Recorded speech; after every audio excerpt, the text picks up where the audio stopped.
The clock on the wall above the receptionist's desk ticked steadily, its rhythm echoing through the pristine lobby of Evergreen Bank. It was another bustling Tuesday morning in downtown, one of those early days when the city's energy was still fresh, yet the weight of the week's demands was already settling on everyone's shoulders. Suited executives brushed past, gliding seamlessly from meeting to meeting. The hum of cell phones and the tapping of keyboards filled the air, the sounds of a well-oiled corporate machine. But then, something out of the ordinary happened. The doors of the bank swung open with a soft creak, causing the buzz of activity to momentarily pause. In walked an old man. His figure was tall but bent with age, his face weathered with the marks of a lifetime's worth of hard experiences. His clothes were worn and faded, a dark green jacket draped loosely over his shoulders. The thing that struck everyone first, though, was the pack strapped tightly to his back. It looked bulky and worn, like it had been through 1,000 battles and survived each one. Frank Carson. That was the name that slowly began to spread among the employees as he made his way into the heart of the lobby. He moved slowly but purposefully, as if the world had stopped spinning just for him to step into it. No one had expected him. He wasn't on any visitor list, and there was no scheduled appointment with him in the system. His presence seemed out of place, but there he was, weaving between the polished marble floors and the gleaming, expensive-looking furniture. He made no effort to blend in. Frank was not the type to fade into the background. His slow pace was deliberate, his eyes scanning the room with a kind of quiet confidence. And as he walked closer to the front desk, he lifted his head and said in a calm, yet firm voice, "I'm here to claim what's mine."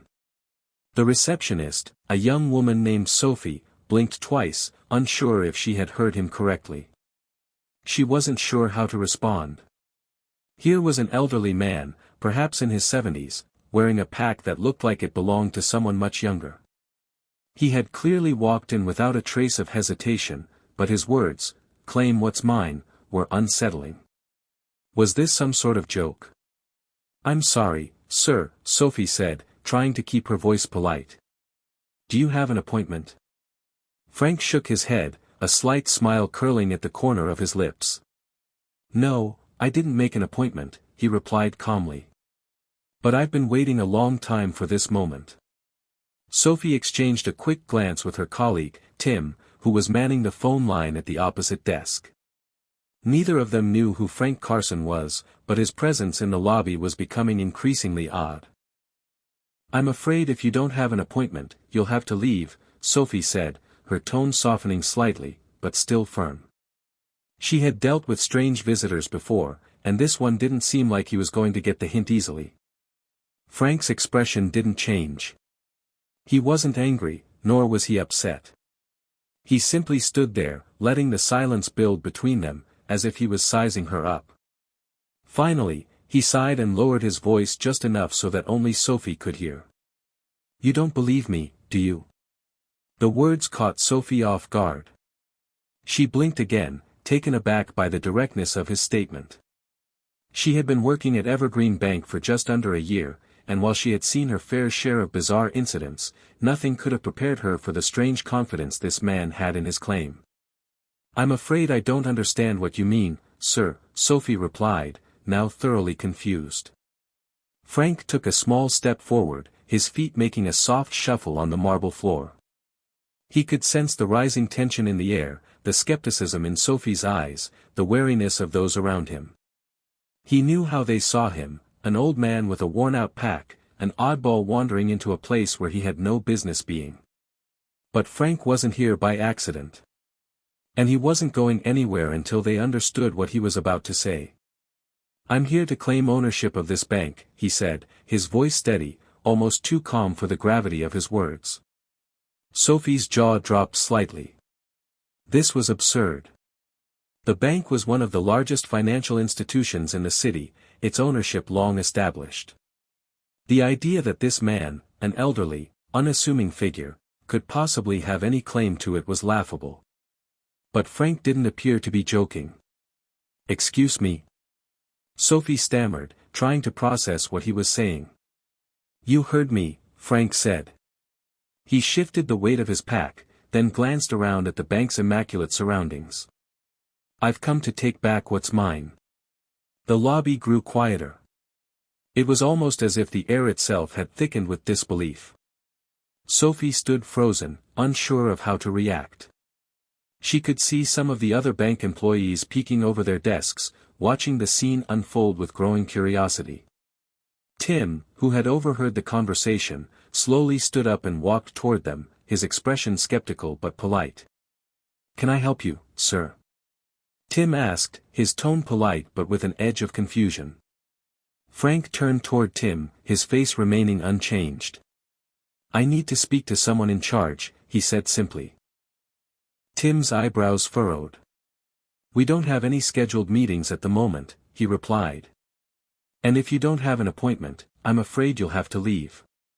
But Frank shook his head slowly. "I'm not leaving. Not until you understand what I've come for." The manager of the bank, Mr. Thompson, was walking by just then. He was tall, well-dressed, with an air of confidence that seemed to radiate from him. He stopped when he noticed the gathering around the front desk. "Is there a problem here?" Mr. Thompson asked, his voice smooth but authoritative. Sophie quickly relayed the situation, and Frank stood motionless, waiting for the manager's reaction. Mr. Thompson eyed Frank for a moment, scanning the old man's appearance before speaking. "What's this I hear about claiming ownership?" he asked, his tone dripping with skepticism. Frank nodded, his gaze unwavering. "This is my bank," he said again. "I've come to take it back." Mr. Thompson's lips twisted into a smile, though it didn't reach his eyes. "And you are?" "Frank Carson," he said simply. Mr. Thompson let out a small chuckle, clearly amused. "Frank Carson, huh? Well, Mr. Carson, I don't know what kind of game you're playing, but this is Evergreen Bank. There's no way you have any claim here." But Frank's expression didn't falter. "I'll let you figure it out for yourselves," he said quietly. The silence hung heavy in the air for a long moment before Frank finally turned and walked toward the elevators without another word, leaving behind a room full of perplexed and amused employees. Sophie watched him go, a mixture of confusion and curiosity bubbling inside her. Who was this man, really? And what had he meant by claiming ownership of the bank? As the doors closed behind Frank, the lobby erupted into murmurs. No one took him seriously, at least, not yet. But Frank Carson had just set something into motion. Something that, by the time the dust settled, would shake the very foundations of Evergreen Bank. Hit subscribe and leave a comment with where you're watching from. This story might just spark a new beginning. What's one thing that always pushes you forward, even when things get tough? The elevator doors closed with a soft ping as Frank stepped inside. He leaned against the metal wall, his hands gripping the straps of his well-worn pack. The rhythmic hum of the elevator was a familiar sound, but it was the silence around him that felt more comforting than anything else. In this moment, Frank was alone, truly alone for the first time in years. He could already hear the disbelieving laughter echoing behind him, the skeptical whispers of those he had left behind. It wasn't anything new. In fact, he had spent a lifetime hearing those very words, "It's impossible." As the elevator descended, Frank's mind wandered back to the days when those same words had echoed through his life, years before he ever thought of stepping foot inside this bank. Frank Carson was just a young boy then, barely 14 years old, living in a cramped apartment in one of the poorest neighborhoods in New Orleans. His father, who had long been absent, was a faded memory, and his mother, who had worked tirelessly to keep food on the table, had passed away a year earlier. Frank had been left with nothing but the streets as his mentor and the unwavering desire to survive. Back then, there were no grand dreams of ownership, no aspirations of controlling a bank. Survival was his only goal. And he had learned to be resourceful, to fight for everything he had. It was Clara, his best friend, who gave him his first taste of something more, something beyond mere survival. Clara was a fiery spirit, a girl who never let anyone tell her what she could or couldn't do. She was a few years older than Frank, but they had grown up together in the same neighborhood. Clara believed in something bigger than the walls around them. She had plans for herself, plans that were daring and ambitious. It was Clara who first introduced Frank to the world of civil rights activism, a world where change could be made, even if it meant fighting back against the systems that tried to hold people like them down. The two of them would spend hours after school attending meetings, writing petitions, and rallying their neighbors to fight for equality. It was through Clara that Frank learned to stand up, not just for himself but for a community that had long been silenced. But the fight for justice was not without its costs. One summer evening, as Frank and Clara walked home from one of their meetings, they encountered a group of men, white men, who worked for the bank. These were the same men who controlled everything in their city, including the fate of countless black families who had no say in how things were run. It was during that encounter that Frank's life would change forever. The men, drunk and armed with their own brand of hatred, jeered at Clara and Frank, calling them names and pushing them around. One of them grabbed Clara by the arm, jerking her roughly to the ground. Frank had never felt so powerless, so angry. He wanted to fight back, to do something, but Clara stopped him, her voice calm but firm. "Not now, Frank. We'll get them back. In time, we'll make them see who we really are." Those words stayed with Frank long after the encounter ended. Clara had a way of making him feel as though the impossible was always within reach. They both believed that change could come, even if it meant waiting. But the waiting, the injustice, it wore them down. 3 years later, Frank found himself standing in front of a small, modest building that he had only ever seen in passing. The building, which was the headquarters of a small community bank, had recently opened a branch in their neighborhood. Unlike the giant banks in the more affluent parts of the city, this one seemed different. It was a place where people like him, poor, black, could open accounts, receive loans, and start to build something better for themselves. Or so the bank's pamphlets claimed. It was in this small bank that Frank met his first mentor, Mr. Thomas, the head of the branch. Mr. Thomas was a man of integrity and warmth, someone who genuinely believed in the idea of community banking. He saw Frank's potential, his drive, and took him under his wing. Frank began working at the bank, first as a janitor, then as a clerk. He worked tirelessly, learning everything about the business, from the financials to customer service. Over the years, he developed a deep understanding of how money worked, how systems could be manipulated, and how power was often concentrated in the hands of a few. It was during this time that Clara came to Frank with a plan, an ambitious one. They had both heard rumors about the founding of Evergreen Bank, a new financial institution that was being built by some of the same men who had once taunted and humiliated them. Frank knew that if he could gain access to this bank, if he could become involved in its operations, he would have the power to make things right, not just for himself, but for the whole community. Clara was the visionary. She had found a way to get close to the people who were starting Evergreen Bank. She had her eyes set on infiltrating their network, convincing them that their new venture needed someone who truly understood the challenges of underserved neighborhoods. Frank, ever the realist, was less convinced. But Clara's words carried weight, and Frank, with his deep knowledge of banking systems and his desire for change, agreed to join her. Together, they developed a plan. But things didn't go as smoothly as they hoped. One evening, Clara received a letter. It was from the founding board of Evergreen Bank. They had agreed to meet her, to discuss a possible partnership. Clara was ecstatic. Frank, however, remained cautious. He was certain the men behind the bank were just using them as pawns in a game they would never win. But before they could move forward, tragedy struck. Clara was killed in a car accident while on her way to meet one of the board members. The letter she had received was never opened, and Frank was left to pick up the pieces.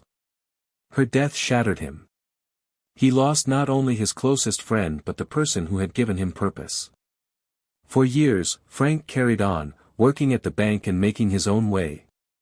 But the seed Clara had planted in him never died. He couldn't forget what they had planned together. He couldn't forget how close they had been to breaking through, to making the impossible possible. As the elevator dinged, signaling its arrival at the floor, Frank shook himself out of the memories of the past. He took a deep breath and straightened his jacket. The bank had changed since those days. But the memories of Clara, and the unfinished business they had started together, remained firmly locked in his mind. Stepping out of the elevator, Frank knew the time had come. He was no longer just a man fighting for survival. He was a man with a mission that Clara had set in motion long before he'd ever stepped foot inside the halls of Evergreen Bank. And today, he would finally claim what was rightfully his. Frank Carson stood in the sterile, brightly lit hallway of Evergreen Bank's upper floor, feeling the weight of years pressing down on his shoulders. The polished marble beneath his feet seemed to mock him, cold and impersonal, reflecting the world that had moved on while he had stayed behind, waiting for this very moment. He had walked in with a simple, almost absurd claim, but the echoes of his past were louder than the disbelief around him. He knew this was more than just a battle for the bank, it was a battle for his own redemption. The weight of his pack, a physical reminder of the journey he'd endured, shifted slightly as he adjusted it on his back. He had carried it for as long as he could remember, never letting it go, never knowing exactly what it contained. It wasn't just a bag, it was his past, his future, and the fuel for his next move.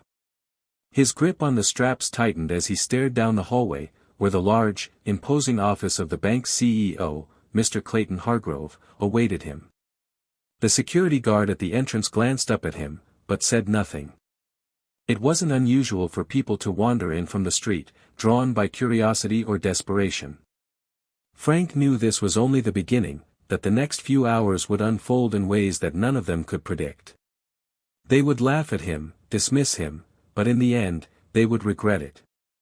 Frank stepped forward, his boots echoing off the floor, steady and deliberate.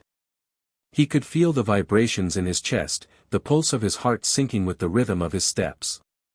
There was no going back now. When he reached the door to Mr. Hargrove's office, he paused for a moment, then knocked 3 times. A voice, deep and measured, called from the other side. "Come in." Frank opened the door, and for the first time, he saw the face of the man who had, unknowingly, shaped the future of so many lives, especially his. Clayton Hargrove was seated behind a massive oak desk, his sharp suit, expensive watch, and polished shoes exuding an air of power.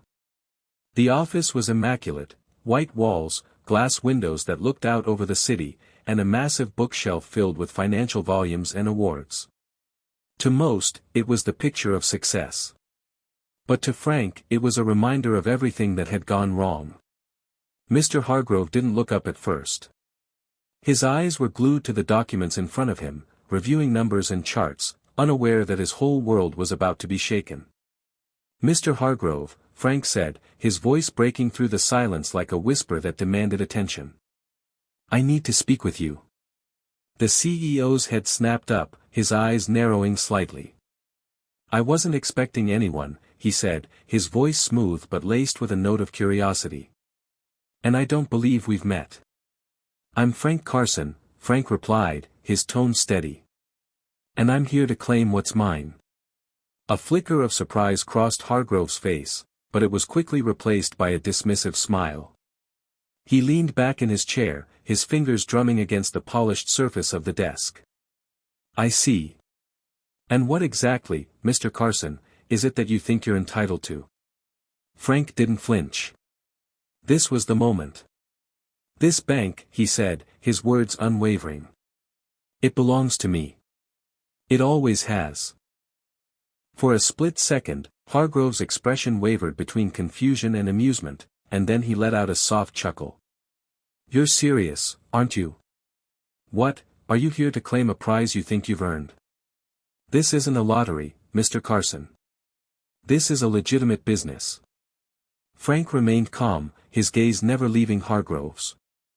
"You're right. It's not a lottery. But it is my birthright." Mr. Hargrove chuckled again, but this time it was more a defensive reaction than genuine amusement. He placed his hands on the desk, leaning forward slightly. "You're going to have to excuse me, Mr. Carson. I've been running this bank for over 2 decades. I've built it from the ground up, through hard work, vision, and partnerships with the right people. I've never heard your name before today, and frankly, I don't see how you could possibly have any claim here." Frank paused, letting the silence stretch out between them. He wasn't in a rush. This moment had been a long time coming, and he knew the answer wouldn't come easy. He had prepared for resistance, for denial, but it didn't matter. The truth had been buried for too long. "The truth is," Frank said slowly, his voice cutting through the tension like a blade, "this bank was built on the backs of people like me, people who were denied a seat at the table, who were shut out because of their race, their class, and their history. It was my history that led me here today." Hargrove's smile faded, but he didn't interrupt. He simply stared at Frank, waiting for him to elaborate, his curiosity now piqued. "I was there when this bank was first conceived," Frank continued. "I was there when Clara and I had a plan to change everything, to bring this institution back to the people it was meant to serve. But Clara, she was taken from me before she could see it through." Frank's jaw tightened. The pain of that memory, still so fresh, threatened to resurface, but he fought it back. "You know her name, don't you?" Hargrove's eyes flickered, and for the first time, Frank saw a shift in his demeanor. There was something guarded now, something hiding beneath his calm exterior. "Clara?" he asked, as though he had never expected the name to come up. "You knew Clara?" "Clara Davis," Frank replied, his voice heavy. "She was my best friend. She was going to be a part of this bank. She had big dreams, dreams that you couldn't see. You thought you could use people like Clara and me to make yourselves richer, to build this empire, but you were wrong. Clara died before she could see her dream realized, but I'm here to finish it for her." The room grew quiet. The air between them felt thick with the weight of the unspoken history they were both wrestling with. Mr. Hargrove finally stood, walking around his desk to face Frank more directly. His expression was unreadable, but Frank could see the conflict in his eyes, the flicker of guilt, the unease of someone who had long buried the past, only for it to resurface in a way they never expected. "You really think you can just waltz in here, claim ownership, and change everything?" Hargrove asked, his voice low but steady. "I don't think," Frank replied firmly. "I know."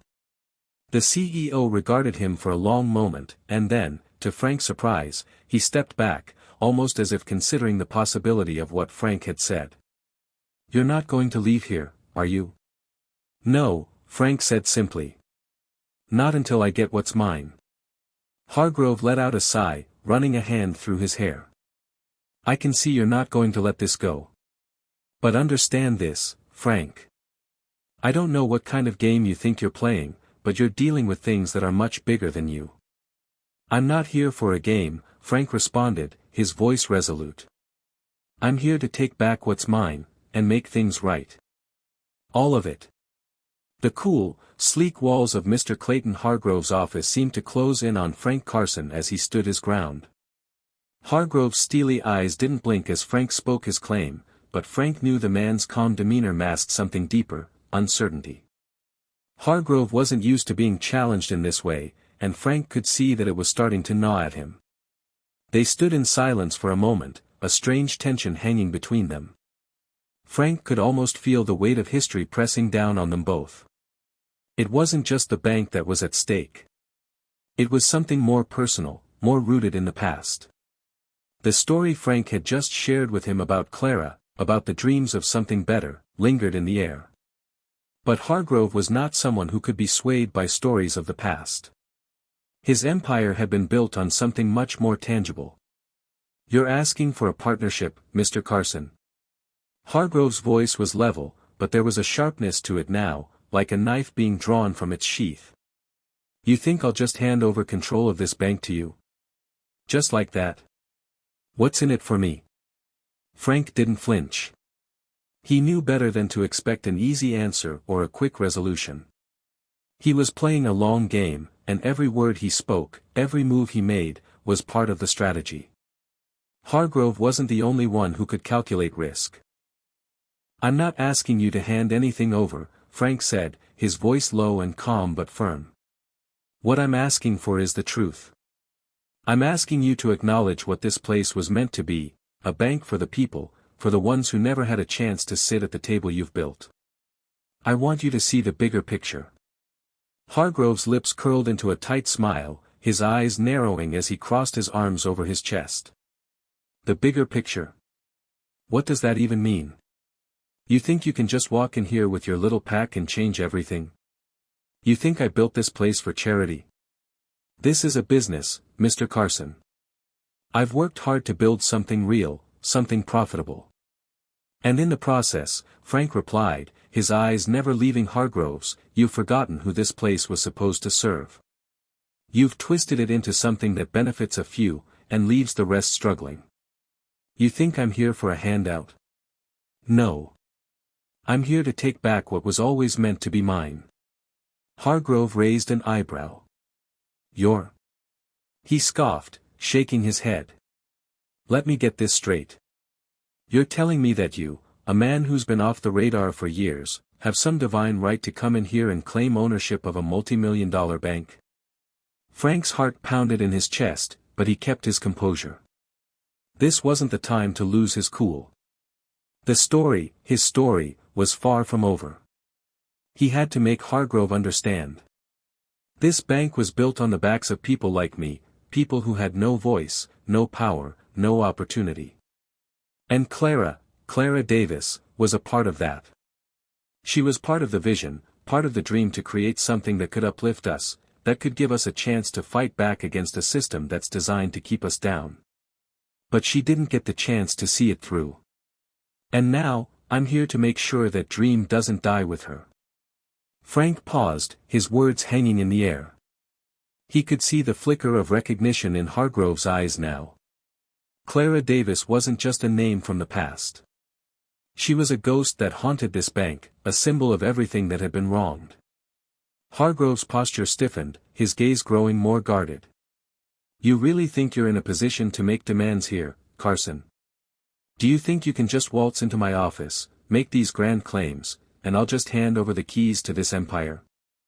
"I don't want the keys to your empire," Frank said, his voice steady, but his words firm. "I want to build something better. Something that serves the people again. I want the bank to go back to its roots, to be what it was meant to be. But I'm not going to let you stand in the way of that." Hargrove chuckled bitterly, running a hand through his perfectly combed hair. "You're naive if you think this is going to be that easy. People like you, people who have no understanding of the work it takes to build something this big, don't just waltz in and change things. You don't get to rewrite history. You don't get to claim something because you think you deserve it." Frank didn't flinch at the words. He had been underestimated his entire life. It was nothing new. But what Hargrove failed to understand was that this wasn't about a simple claim.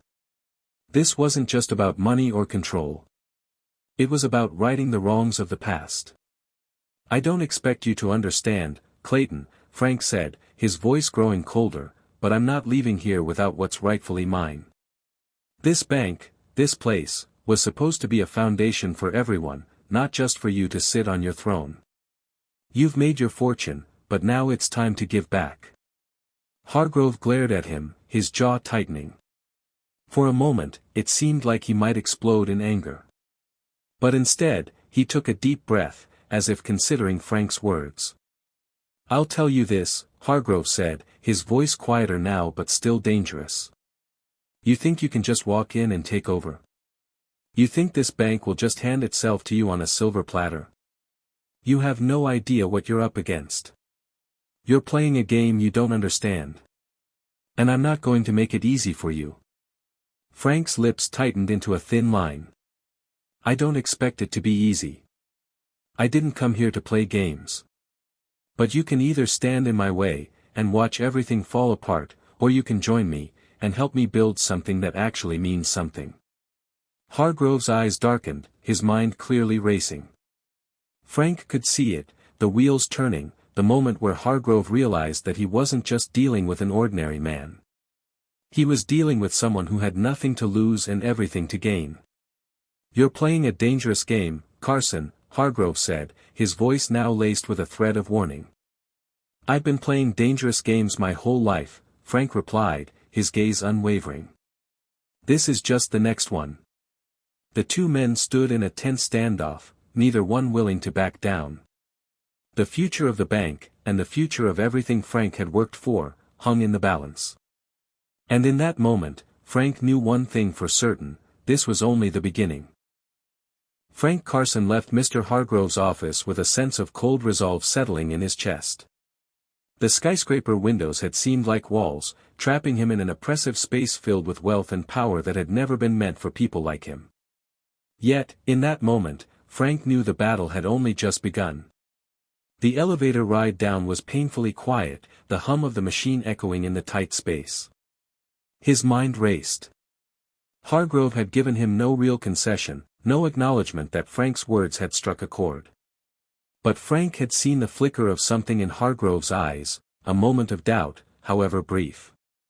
That was the crack Frank needed, and he wasn't going to let it close. As the elevator doors opened to the lobby, Frank took a deep breath.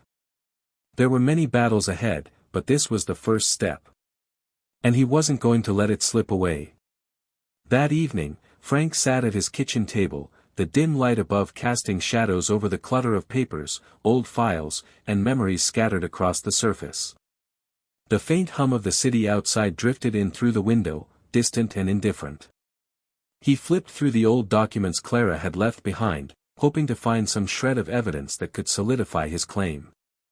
But most of what he had were fragments, scraps of legal jargon, letters written in hastily scrawled handwriting, and fading photographs of people he had never met. Yet each of these scraps held meaning, held weight. They were all part of a bigger puzzle that he was determined to solve. He ran his fingers over a yellowing photograph of Clara Davis, young, full of life, standing in front of the original bank building, a place that seemed almost mythical to Frank now. He had heard the stories of how she had dreamed of a bank that wasn't just a financial institution but a place where people could come together, a safe haven for the community. But what had happened to that dream? And where had it gone wrong? Clara's voice echoed in Frank's memory, her words a mix of passion and pain. "This is more than just money, Frank. It's about our people. It's about creating a legacy that can't be destroyed." Frank tightened his grip on the photograph. The anger that had simmered inside him for years flared again. Clara had believed in this, believed in something pure, something beautiful. And now it was tainted, twisted by the greed of people like Hargrove. He wasn't just fighting for Clara's vision anymore. He was fighting for every person who had been left behind by a system that never cared about them. With renewed purpose, Frank stood up, tucking the photograph into his jacket pocket. He had to move fast. Hargrove wasn't going to back down easily, and Frank couldn't afford to wait. He needed allies, people who understood the struggle, who had lived it, and who could help him turn the tide in his favor. The next day, Frank made his way to the bar where he'd spent many long nights in the past, the place where old friends gathered and the weight of the world seemed just a little bit lighter after a drink. It was a dive, nothing glamorous, but it was home. Inside, the familiar scent of beer and grease filled the air as the low murmur of conversation mixed with the clinking of glasses. As soon as Frank entered, he spotted Jake, an old friend from his youth, sitting at the far end of the bar. Jake's face was weathered, his eyes tired, but his smile was genuine. He waved Frank over, and without a word, Frank slid into the booth across from him. "You look like you've got the weight of the world on your shoulders," Jake said, eyeing Frank's tense expression. He reached for the bottle of bourbon between them and poured 2 glasses. Frank took the glass without hesitation, grateful for the warmth it offered. He let the silence linger for a moment, gathering his thoughts. Then he leaned in, his voice low but filled with intensity. "You remember Clara Davis, don't you?" Frank asked. Jake's eyes flickered, and he nodded slowly, the name stirring memories long buried. "Yeah, I remember her. Tough woman. Full of fire. We all thought she was gonna change things. But, you know, life doesn't work that way." "Exactly," Frank replied. And that's why I need your help. Jake raised an eyebrow, skeptical but curious. You've always had big ideas, Frank. What's this about? It's about the bank, Frank said, his voice unwavering. The one Clara helped build. The one Hargrove hijacked and turned into something else. I need to take it back, Jake. Not just for Clara, but for everyone. Jake studied him for a long moment, his gaze calculating. Finally, he let out a sigh. You're serious about this, aren't you? I am, Frank replied. And I can't do it alone. I need people who understand what's at stake here. I need people who are willing to stand up and fight, even if it means going against the powerful people in this town. Jake looked around the room, as if making sure no one else was listening, then leaned in closer. You know it's dangerous, right? Hargrove's not just some businessman. He's got ties everywhere. And if you go after him, it's not just you that'll be in danger. I know, Frank said, his tone hardening. But I'm not backing down. And I won't let the people who've been stepped on by him stay silent anymore. Jake's gaze softened, just for a second. All right, Frank. You've got me. But you need to be careful. Hargrove doesn't lose gracefully.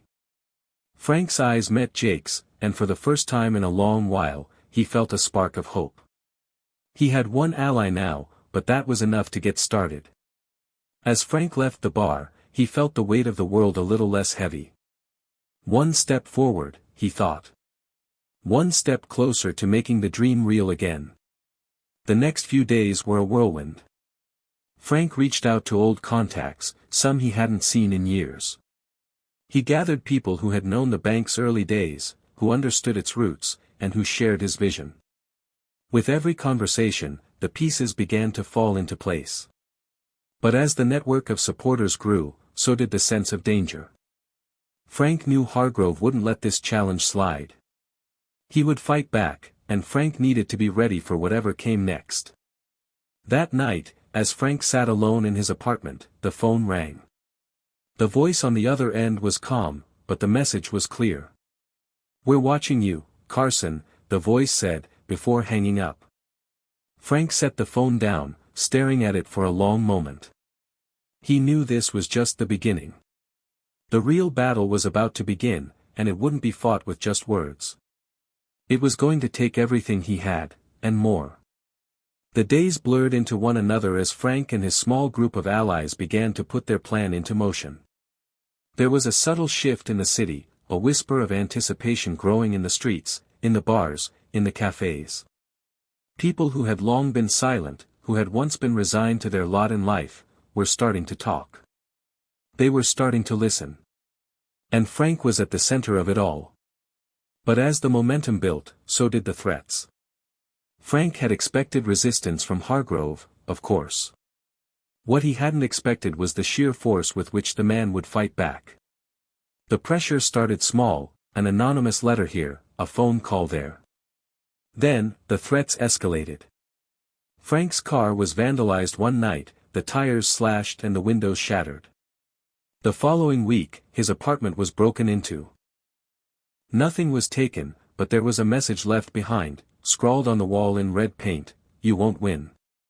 The fear should have been suffocating, but it wasn't. It was a constant reminder that Frank was doing something that mattered. He wasn't just taking on a wealthy businessman, he was challenging a system, a way of life that had kept so many people in chains. The more the threats came, the more resolute Frank became. He couldn't stop now. That morning, Frank was up before the sun. The weight of the upcoming battle hung heavy on his shoulders. He had a meeting scheduled with a group of local journalists who had agreed to help bring attention to the cause. But before that, he needed to make a stop. The drive to Clara Davis's old house was a quiet one. The streets of the city seemed to stretch endlessly in front of him, the hum of traffic distant and mechanical. But Clara's house was tucked away in a corner of the city that felt different, forgotten, almost. The neighborhood was a relic of the past, with old brick buildings and peeling paint, where the sound of children's laughter and the smell of freshly baked bread still lingered in the air, even if those things had faded in recent years. The house itself was small, but sturdy. It had been a symbol of Clara's vision, a place where people could gather, a space for the community. Frank had spent countless hours here as a boy, listening to Clara's stories, her dreams for the future. It had been more than just a house, it had been the birthplace of a movement. Now, it stood empty. The grass in the yard had grown wild, and the windows were dark, the once welcoming porch now silent and abandoned. Frank stood in front of it for a long moment, his hand resting on the rusted gate, his thoughts racing. What happened here? He thought. What went wrong? He stepped forward, his feet crunching on the gravel path as he made his way to the front door. He knew it wasn't going to be easy. Clara's family had long since moved away, and the house had been left to rot. But there was something he had to do here. A piece of the puzzle was missing, and he couldn't move forward without finding it. Frank took a deep breath and knocked on the door. It creaked open after a moment, and Frank was greeted by an elderly woman, her face weathered with age and her eyes filled with curiosity. She was a neighbor, someone who had known Clara before the world took her away. Frank had seen her around when he was younger, but it had been years since their paths had crossed. "Can I help you, son?" she asked, her voice gentle but wary. "I'm looking for Clara Davis," Frank said, his voice steady. Well, I used to know her, a long time ago. I need to find out more about what happened here, what she was trying to build." The woman's face softened, and she stepped back, motioning for him to come in. "You must have been one of the boys she used to talk to. She had big dreams, that one. Come on in, I'll get you some tea. We can talk." Frank stepped into the house, the scent of old wood and dust filling the air. The living room still had remnants of the past, faded curtains, a rocking chair by the window, shelves lined with old books. It was as though time had paused here, leaving everything just as Clara had left it. The woman led him to the kitchen, where she poured tea into chipped porcelain cups. As they sat at the table, she studied Frank with the intensity of someone who had lived through a lifetime of stories. "You're the one who's trying to take the bank back, aren't you?" she asked, her voice suddenly sharp. Frank nodded. "I am. But it's not just about the bank. It's about Clara's dream. What she wanted to build for this community." The woman's eyes softened, and she sighed. She was always fighting. Fighting for something better. For a future where people like us didn't have to struggle just to survive. But the world didn't want that. Not then, and not now. Frank sat back, absorbing her words. He had heard the stories, of course, Clara's tireless efforts to secure the funding, her constant battle against the powers that wanted to turn the bank into just another cog in the machine. But hearing it from someone who had known her so well, someone who had seen the toll it had taken on her, was different. She was a visionary, Frank said, his voice filled with quiet admiration. She didn't just want a bank. She wanted a place where people could rebuild their lives. A place that didn't just take, but gave. A place that lifted people up. The woman nodded slowly. She was going to make it happen. She had everything in place. But then Hargrove got involved. And everything changed. Frank's heart skipped a beat. Hargrove? How? The woman's eyes darkened. He was part of the original investors. But he didn't care about the community. He wanted control. He saw an opportunity to make money, and he took it. When Clara realized what was happening, it was too late. She tried to fight him, but she didn't have the resources, the connections. It broke her. Frank clenched his fists. The rage he had kept buried deep inside him flared to life once again. Hargrove hadn't just stolen a bank. He had stolen a dream that Clara had poured her heart and soul into. "He's going to pay for what he did," Frank muttered under his breath, the weight of his promise pressing down on him. The woman gave him a long, searching look. You better be careful, Frank. Hargrove doesn't just play for money. He plays for power. And if you take him on, you better be ready to fight. Frank nodded, the gravity of the woman's words sinking in. The battle wasn't just about reclaiming the bank. It was about taking on a system that had long been rigged against people like him, and people like Clara. And he wasn't about to back down now. The morning after his visit to Clara's old home, Frank woke to the hum of his phone vibrating against the nightstand. He had barely slept, his mind racing with everything he had learned from the elderly neighbor. Hargrove's role in undermining Clara's vision had been clearer than ever, and the weight of it settled heavily in Frank's chest. He couldn't let it go. Not now. Not when there was so much at stake. He picked up the phone and saw that there were several missed calls, all from Jake. His fingers hovered over the screen as he stared at the name for a moment before calling him back. Frank, we've got a problem, Jake's voice was low, tight with urgency. What's going on? Frank's pulse quickened, a cold sense of foreboding creeping up his spine. It's Hargrove. He's getting more aggressive. I've got word that he's pulling strings behind the scenes, trying to isolate you. He's offering people money to turn on you, promising them protection in exchange for information. Frank clenched his jaw, feeling a familiar fire of anger stir in his gut. Hargrove wasn't just playing dirty, he was willing to pay people to betray him. Who is he targeting? Frank asked, his voice steely. Some of the people you've been talking to. A few of the local business owners who are with us, they're starting to get cold feet. There's talk of them pulling out, Jake explained. Frank rubbed his hand over his face, processing the situation. The alliance he had been building, the hope of a collective force against Hargrove, was already starting to fracture. Fear had always been the currency of the powerful, and Hargrove knew how to use it. Where are they meeting? Frank asked quickly. He had to act before Hargrove could divide them further. They're meeting tonight at the warehouse on First Street. It's a place where Hargrove's men usually make deals. You've got to be there before things go too far. If he wins them over, we're finished. Frank hung up without another word. He didn't need to be told twice. By the time Frank arrived at the warehouse, the sun had set, casting the city in the kind of darkness that felt thick with secrets. The streets around the warehouse were eerily quiet, the usual buzz of late-night traffic replaced by the sound of his own footsteps echoing off the cracked pavement. The building loomed in front of him, an industrial relic that had long outlived its purpose. The windows were dark, the air thick with the smell of old oil and rust. He had no illusions about what was waiting for him inside. This wasn't a simple negotiation. This was Hargrove's territory, his game, and Frank had just walked into the lion's den. Frank took a deep breath and pushed open the heavy door.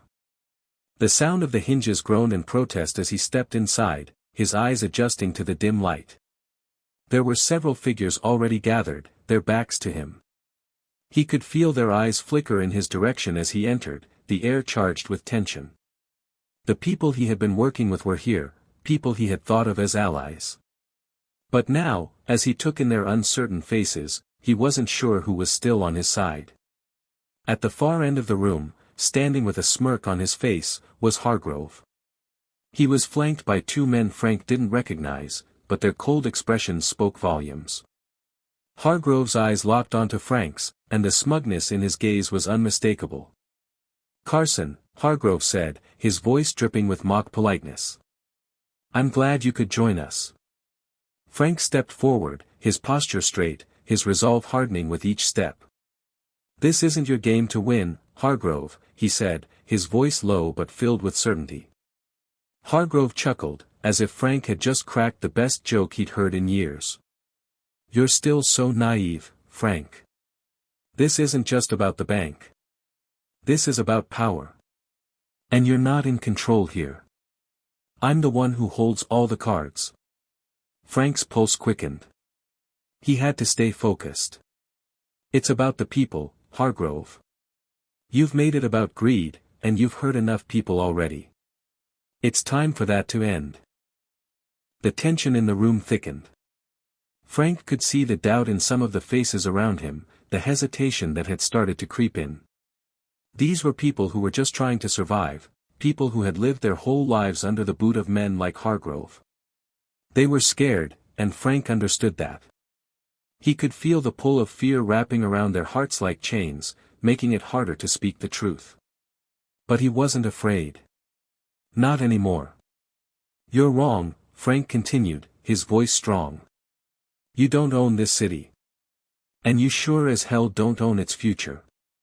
Hargrove's smirk faded slightly, replaced by a more calculated look. "You're making a big mistake, Frank. If you think you can take me on, you're out of your mind."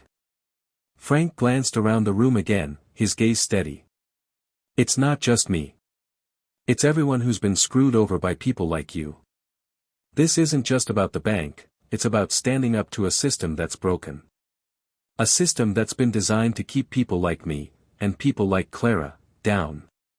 The room was silent now, and Frank could almost feel the weight of the decision hanging in the air. The people he had come to save, to fight alongside, were standing on the edge, unsure whether to jump or walk away. One man, an older businessman who had been one of the first to join Frank's cause, took a step forward. "I don't want to be part of this anymore," he said, his voice shaky but resolute. "Hargrove is offering me more than I can lose. I don't have the strength to fight anymore." Frank's heart sank, but he refused to back down. "You're not alone in this. You think Hargrove is going to care about you once he's got what he wants? He's using you, just like he's used everyone else." The man hesitated, his eyes flickering between Frank and Hargrove. It was clear he was torn, caught between his fear and his own better judgment. Frank didn't have much time to change his mind. Then, to Frank's surprise, another voice spoke up, a younger woman who had been part of the group from the start. "I'm not afraid of him," she said, her voice steady. "I'm with you, Frank." The room seemed to hold its breath. One by one, the others who had been wavering began to step forward, their resolve firming. The older man who had spoken first, still hesitant, took one last glance at Hargrove before finally shaking his head. "I'm done," he muttered, his voice low. Hargrove's expression twisted with rage. "You'll regret this," he spat, but Frank could see the uncertainty in his eyes now. He knew he had lost some of his control. Frank met Hargrove's gaze, his stance unwavering.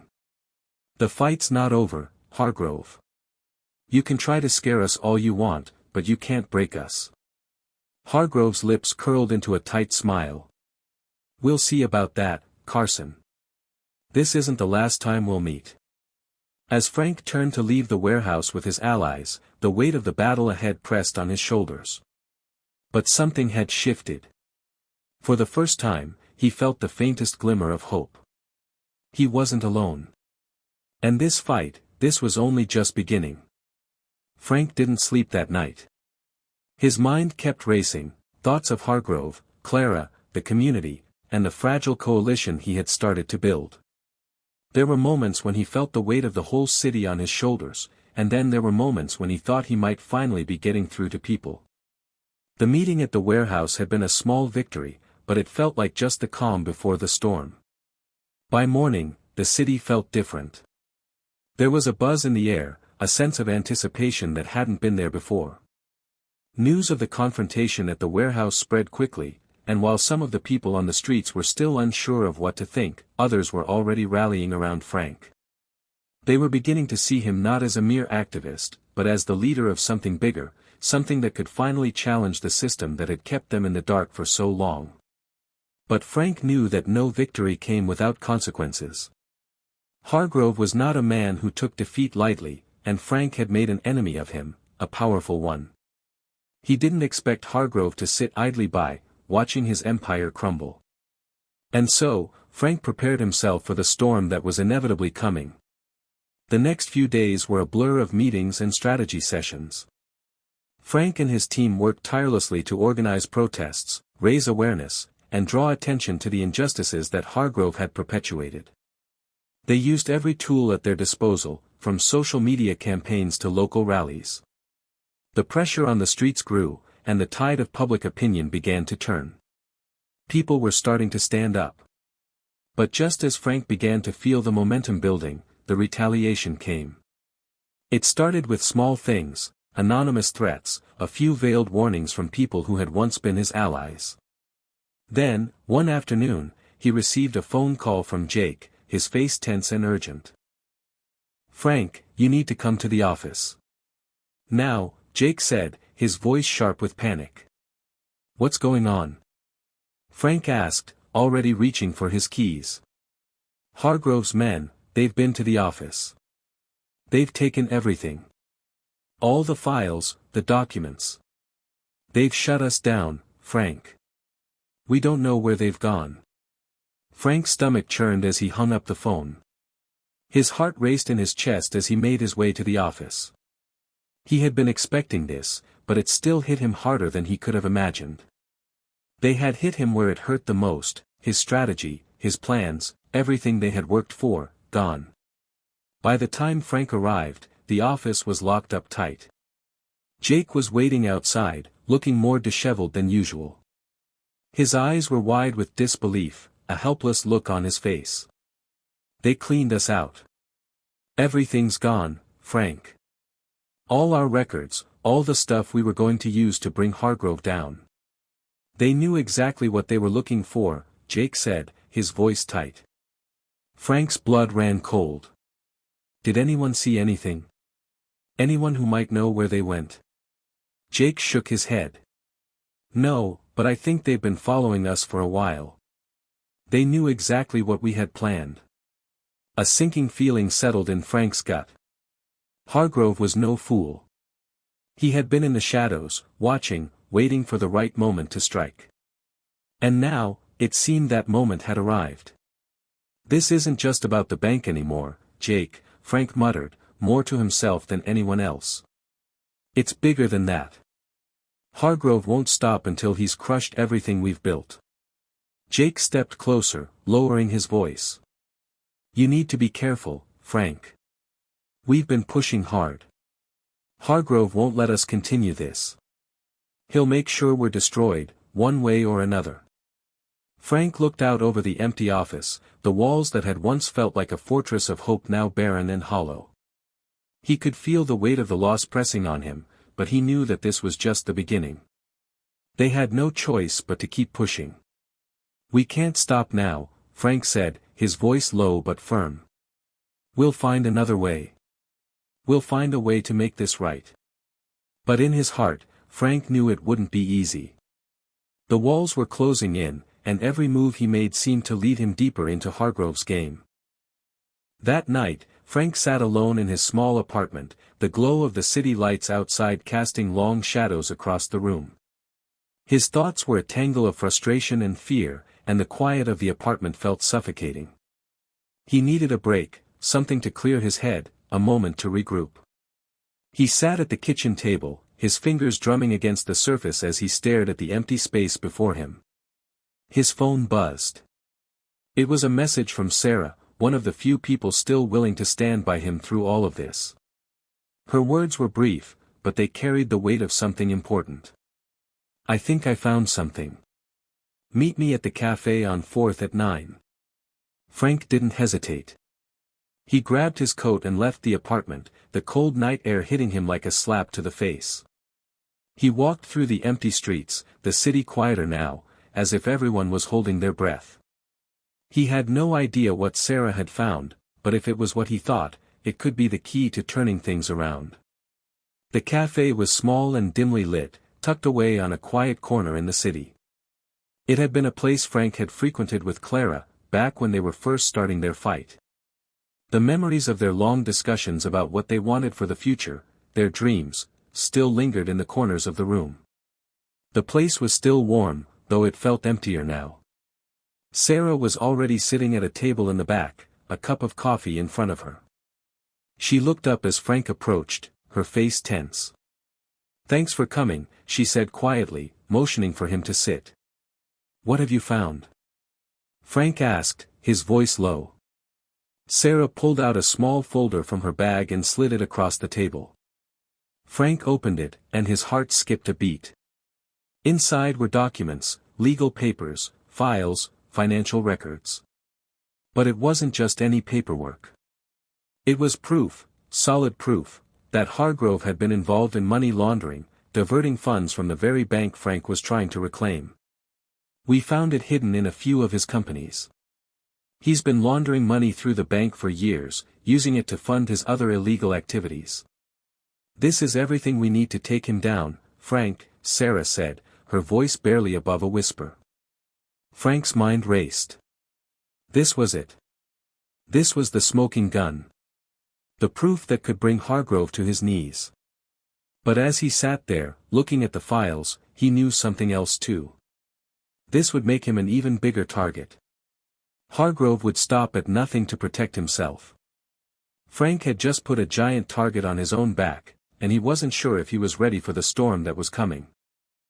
The city's pulse was different now. The streets were quieter, the air heavier. The discovery Sarah had brought to him, the damning evidence against Hargrove, was like a double-edged sword. It could save them, yes, but it could also end them. Frank sat at his kitchen table that night, staring at the documents. The weight of the decision ahead of him settled heavily on his chest. He knew he had to move quickly. Hargrove wouldn't take kindly to being exposed, and time was running out. Frank had always prided himself on his ability to stay ahead of the game, to be one step ahead of his enemies. But now, everything felt like it was closing in on him. He looked down at his phone. A missed call from Jake. A text message from Sarah. His mind raced, unable to settle on any one thought. The room around him felt too small, too suffocating. He pressed the dial button and waited as the phone rang. Jake. Frank's voice was sharp, his frustration clear.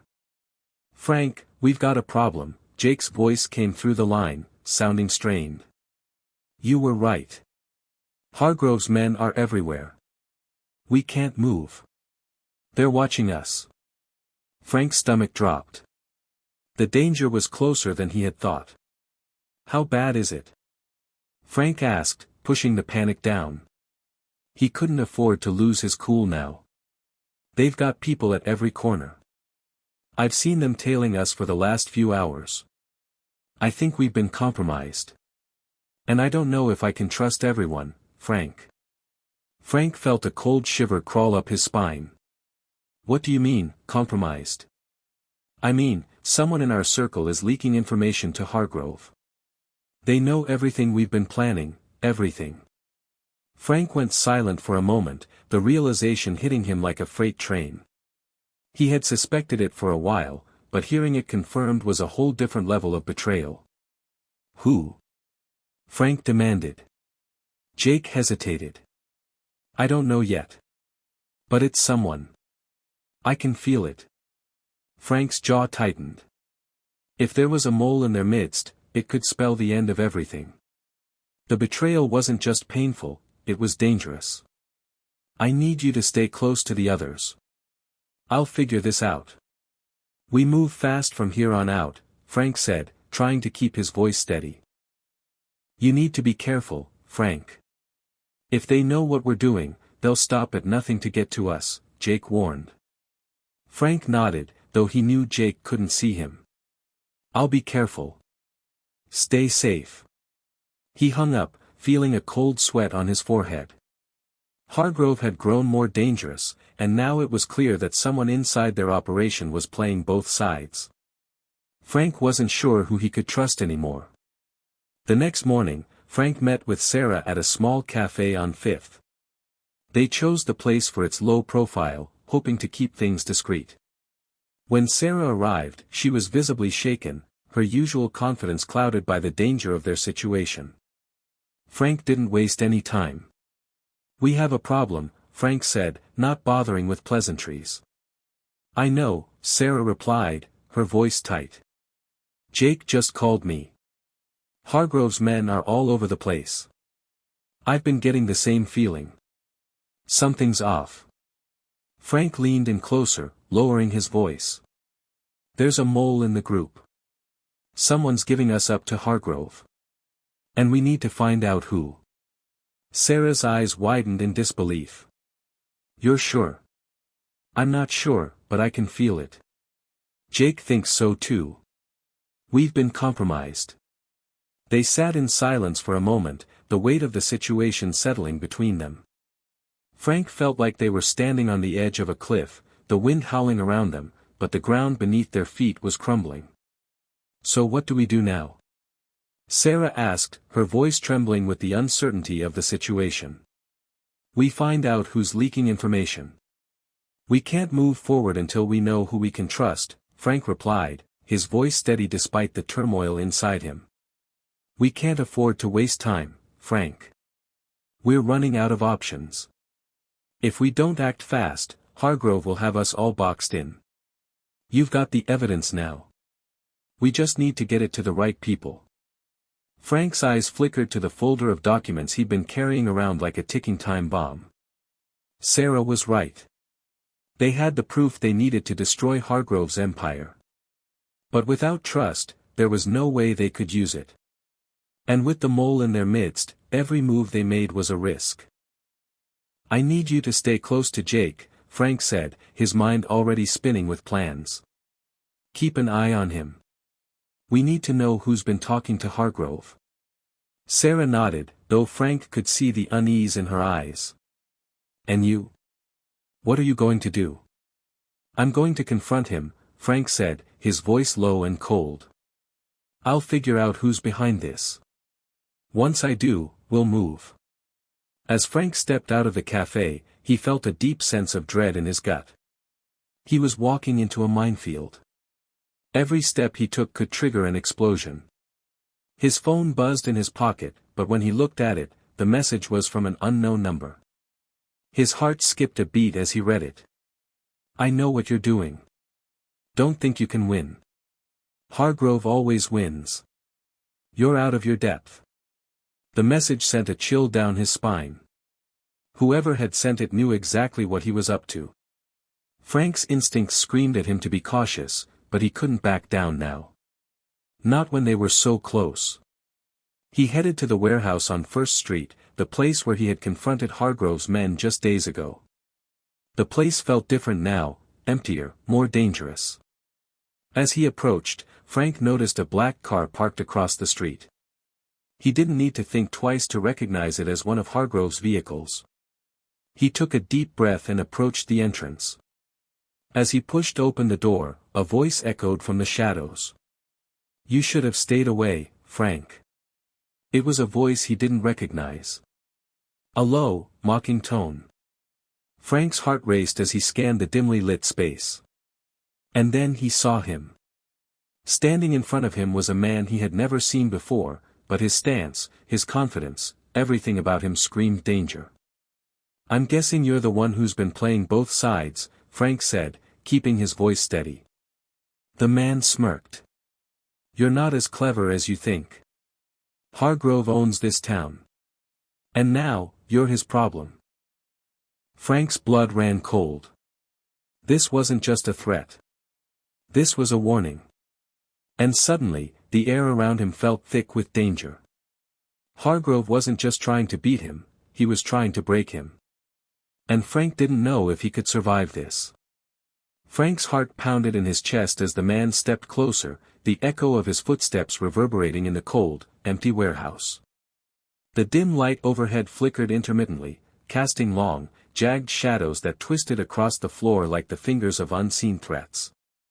Frank's hand instinctively reached for the concealed pistol under his jacket. He wasn't stupid enough to walk into a confrontation without being prepared, but he didn't want to use it, not yet.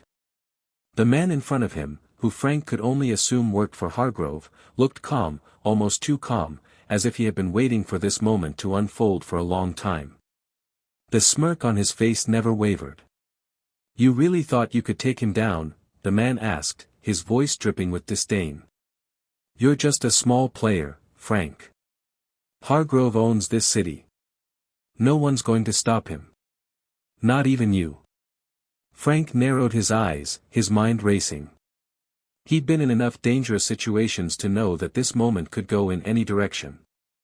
He had no clue who this man was or what Hargrove had planned for him, but one thing was certain, he couldn't back down now. "I didn't come here to play games," Frank said, his voice steady despite the nerves gnawing at him. "I came here to end this, once and for all. And I don't need your boss's help to do that." The man laughed, a low, guttural sound that echoed through the empty space. "You have no idea what you're dealing with. You really think you can just walk away from this? You've been digging in places you shouldn't, Frank. And now you've pissed off the wrong people." Frank's blood ran cold as the man's words sank in. "Who are you?" Frank asked, trying to keep the anger from seeping into his voice. The man smirked again, stepping even closer now. "Does it matter? I'm just the guy who's going to make sure you don't make it out of here alive." Frank's pulse quickened. This wasn't just a warning. This was a setup. Before Frank could react, the man lunged at him, grabbing his jacket and pulling him toward the shadows. A sharp metallic click echoed, and Frank realized too late that the man had a gun pressed against his side. "Don't try anything stupid," the man warned, his grip tightening. "You've already made one mistake by showing up here. Don't make another." Frank's mind raced. He couldn't fight back without escalating this situation, but he needed to get out of here, alive. He had a plan, but it had to be executed perfectly. With a sharp twist of his body, Frank managed to free one arm from the man's grip and shot his elbow back into the man's ribs. The man grunted in pain, and for a split second, the pressure on Frank's side loosened. That was all he needed. With a swift movement, Frank spun around and knocked the gun out of the man's hand, sending it skittering across the floor. He didn't hesitate. He dove for the gun, scooping it up with precision, his heart pounding in his ears as he turned and aimed it directly at the man. "Last chance," Frank said, his voice cool, his hands steady. "Tell me who you are and what Hargrove wants with me." The man was on the ground now, clutching his side. His face was twisted in pain, but there was something else in his eyes, a gleam of amusement. "You don't get it, do you?" he said, his voice hoarse. "You've already lost. You've played right into his hands." Frank's grip tightened around the gun, but he didn't fire. He wasn't ready to kill anyone, not yet. He needed answers. And in that moment, it became clear to him that this was no longer just about Hargrove. This was a game, one Frank had unwittingly been pulled into from the very beginning. "Who are you?" Frank demanded again, his patience wearing thin. "I'm not asking for riddles, I'm asking for answers." The man's grin grew wider, though it was laced with pain. "You really think you're the first to challenge him?" He laughed, a bitter sound that echoed in the silence. "There have been others before you. They didn't make it either." The man's words hung in the air like a dark cloud. Frank's mind was racing, trying to piece together the cryptic response. Whoever this man was, he wasn't just a lackey. He was someone who knew exactly how far Hargrove's influence reached. "I won't be like the others," Frank said, his voice now laced with resolve.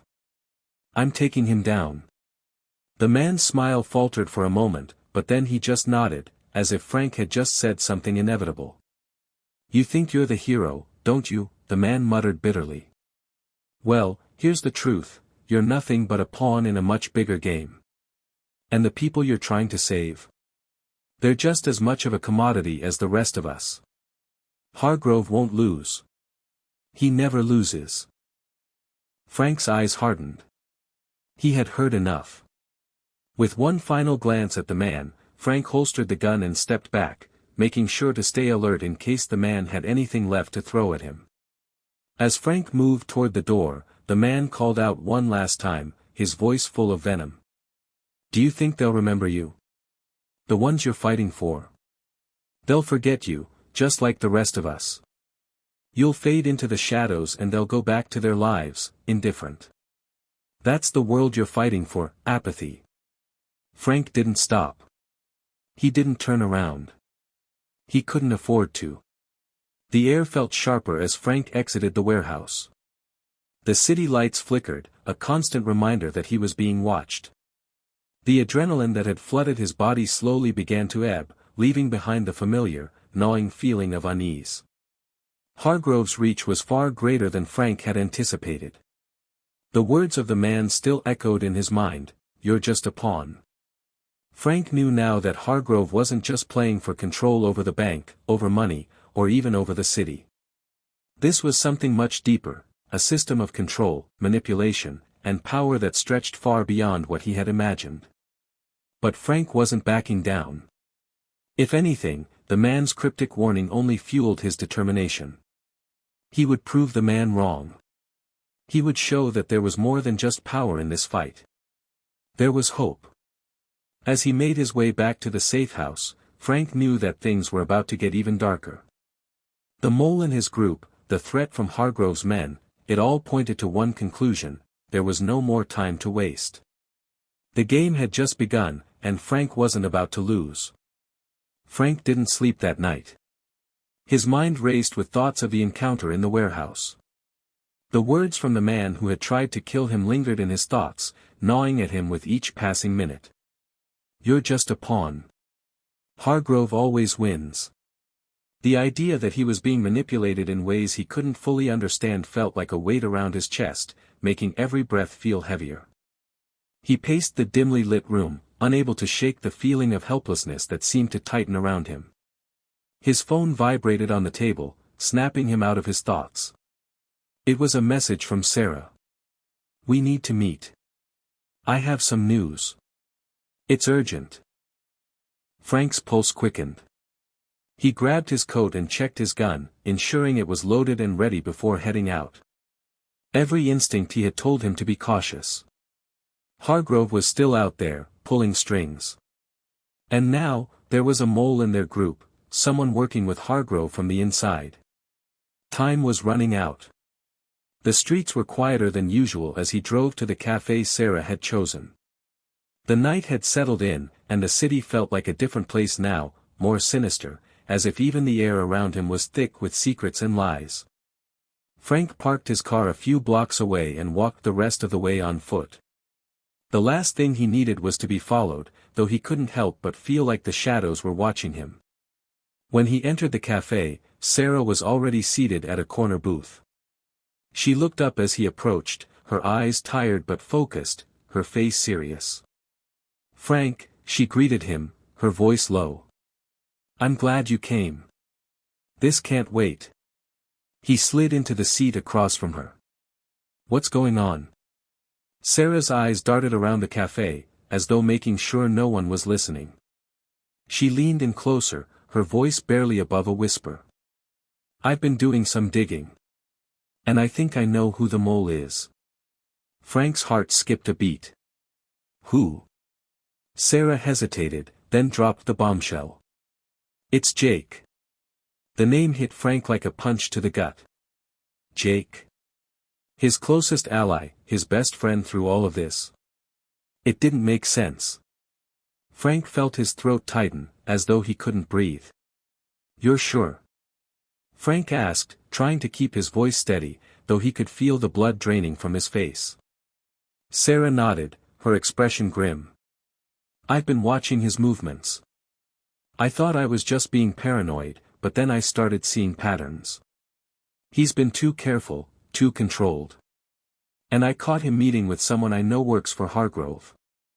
I didn't want to believe it, Frank, but I think he's been feeding them information all along." Frank ran a hand through his hair, his mind spinning. He had trusted Jake.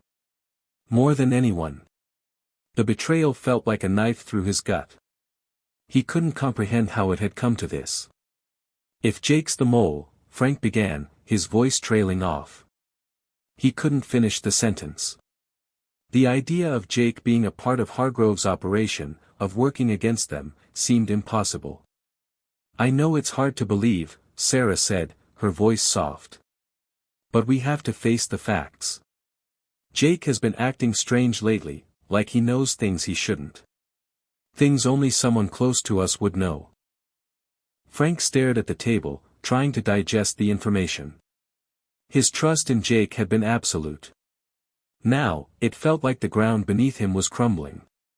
Every step he had taken had been built on lies, and the thought of someone so close to him being the enemy made him sick to his stomach. "What do we do now?" Frank asked, finally meeting Sarah's eyes. "We confront him," Sarah replied. "We get him to confess. But we have to be careful. If he's truly been working for Hargrove, he could be dangerous."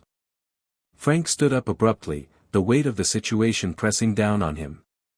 "I can't just sit here and do nothing. We need to act fast." Sarah grabbed his arm before he could turn away. "Frank, wait. If we confront Jake, we need to be sure. If we make a wrong move, we could end up playing right into Hargrove's hands. He's been playing this game for years.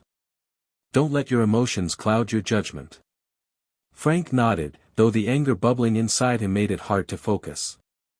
"I know what I'm doing. But I won't let him get away with this." The next few hours were a blur. Frank and Sarah decided to confront Jake at the place he had been staying, hoping to catch him off guard. Frank's mind kept drifting back to the conversation in the cafe. Could Sarah be wrong? Could Jake really be the mole? But no, he knew deep down that Sarah wouldn't accuse someone without good reason. As they pulled up to the rundown apartment building where Jake had been staying, Frank's stomach twisted. He hadn't been here in days. It felt like a lifetime ago, back when everything was normal, before the lies and the danger had infiltrated their lives. Frank and Sarah approached the door, but before they could knock, the sound of a car engine revving outside caught their attention. Frank's heart dropped when he saw the black sedan pull up, a car he recognized all too well. Hargrove's men. "They've already found us," Frank muttered. He glanced at Sarah. "Get ready. This is about to get messy." The door swung open, and Jake stepped out onto the landing, his eyes widening when he saw Frank and Sarah standing there.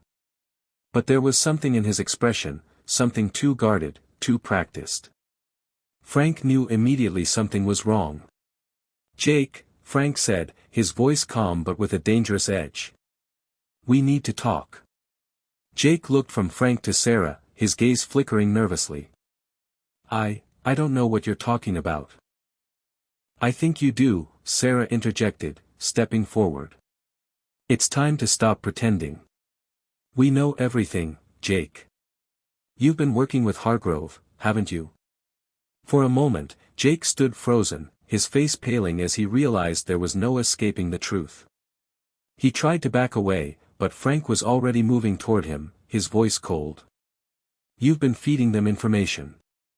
You've been playing both sides," Frank said, the betrayal clear in his voice. "Why, Jake?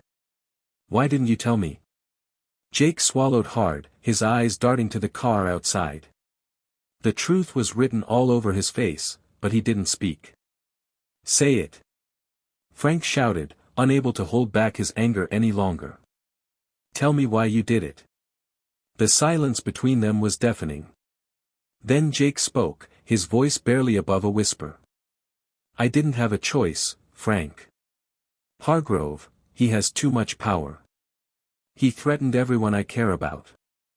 I didn't want to betray you, but I didn't see another way." Frank stood there, his fists clenched at his sides. Jake had been scared, desperate even, but that didn't excuse what he had done. The betrayal cut deeper than anything Frank had ever felt. "So, you chose Hargrove over me?" "Over all of us," Frank said, his voice cold. Jake nodded, the shame on his face undeniable. "I'm sorry. I didn't know what else to do." Before Frank could respond, the door to the apartment building slammed open, and a few men stepped out from the shadows. The black sedan was closing in. "Time's up, Frank," one of the men said, pulling a gun from his coat. Frank glanced back at Sarah. He knew what had to be done. They didn't have much time. Hit subscribe and leave a comment with where you're watching from. This story might just spark a new beginning. What's one thing that always pushes you forward, even when things get tough?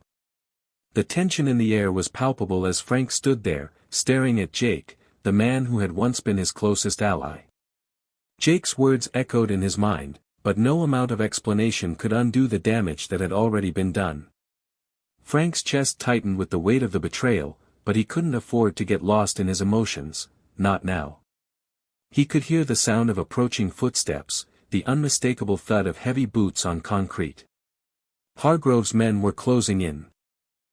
"Frank, I'm sorry," Jake muttered again, his voice barely audible. "I never wanted it to be this way. I thought I could get us out of this, but I couldn't." Sarah's eyes narrowed as she stepped forward, her gaze never leaving Jake's face. "You chose Hargrove over us. You were working with him from the start. Everything we've done, everything we've fought for, it was all a lie." Jake's eyes flickered with guilt, but he didn't say anything else. He seemed to shrink under their gaze, the weight of his actions sinking in. There was no coming back from this, not for him. Not for anyone who'd betrayed Frank. Frank felt a surge of anger rise within him, but he quickly tamped it down. Anger wouldn't solve anything right now. They had bigger problems. "We don't have time for this," Frank said, his voice low but steady. He could feel the pulse of adrenaline kicking in, taking over the emotional chaos. "We need to get out of here. Now." But as Frank turned to move, one of the men from the sedan stepped forward, blocking the path. The man's eyes gleamed with cold, calculating intent, and Frank could see the gun tucked at his side. "You're not going anywhere," the man said, a sneer twisting his lips. "You've made this personal, Frank. It's too late to back out now." Frank's hand went instinctively to his side, where the gun rested, hidden beneath his jacket. His grip tightened around it as the man advanced, his movements slow and deliberate, as though he were savoring the moment. Sarah stepped to Frank's side, her eyes scanning their surroundings. "We don't have time for a standoff," she muttered, more to herself than to Frank. "We need to get out. Now." Frank turned back to Jake. His heart was heavy with the realization that everything was falling apart. He had trusted Jake. But trust was a fragile thing, and Jake had shattered it. But Frank couldn't dwell on that now. Not when they were this close to losing everything. "Jake," Frank said, his voice flat. "You've put us in danger. You've put everyone in danger. You need to get out of here, now." Jake shook his head, his eyes wide with fear. "I can't go. They'll kill me. They'll kill all of us if we don't leave," Frank replied, his voice harsh. "You've already made your choices, Jake. Now we make ours." Jake looked between Frank and the men approaching, panic rising in his eyes. "Please, Frank," he pleaded, his voice desperate. "You don't understand. Hargrove, he'll come after you. He'll come after everyone you love. You have no idea what he's capable of." Frank felt his heart constrict at Jake's words. He had always known Hargrove was dangerous, but hearing it like this, from someone who had been in the thick of it, made the threat even more real. "Tell me how to stop him," Frank said, his voice low but firm. He needed answers. He needed to know everything Jake knew. Jake swallowed hard, his eyes darting to the approaching men. I can't. I'm not in control anymore. Hargrove has his eyes on everything. His network is everywhere. You think you're fighting him, but you're not. You're fighting the system. You can't win." The words hit Frank like a cold wave. The realization that the fight was bigger than he had imagined sunk in. Hargrove wasn't just some businessman with a few connections. He was the head of a vast, far-reaching network. He controlled everything, the banks, the police, the politicians. Everyone who had a piece of power was somehow connected to him. It was no longer just about taking down one man. It was about taking on a system that had its roots in everything.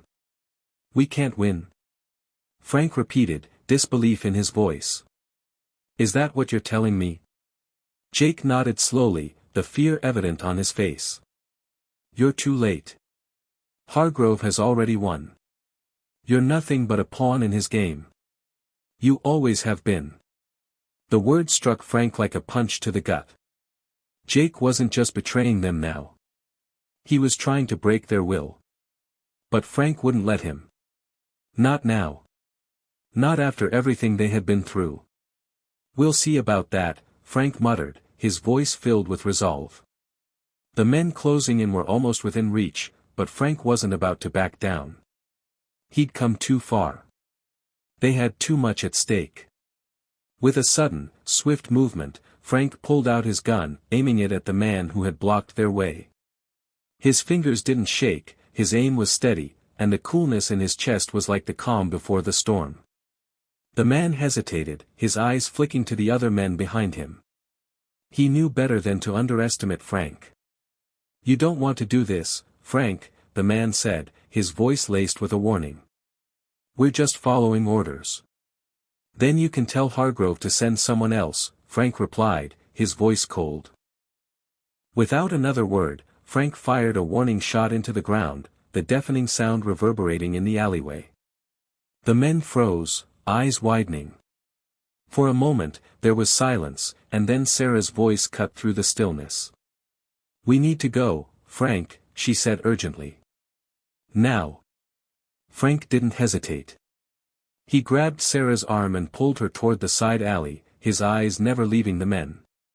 Jake, still frozen in place, looked on helplessly as Frank and Sarah darted into the shadows. They ran as fast as they could, the sound of footsteps echoing behind them, but Frank didn't dare look back. Every second counted. They needed to get to safety, to figure out their next move. Hargrove was too powerful to take down without a plan, and they needed more information. More allies. But as they turned a corner and sprinted down another street, Frank's phone buzzed again. He pulled it from his pocket, his hands shaking as he saw the name on the screen. It was from the contact he had in the police department.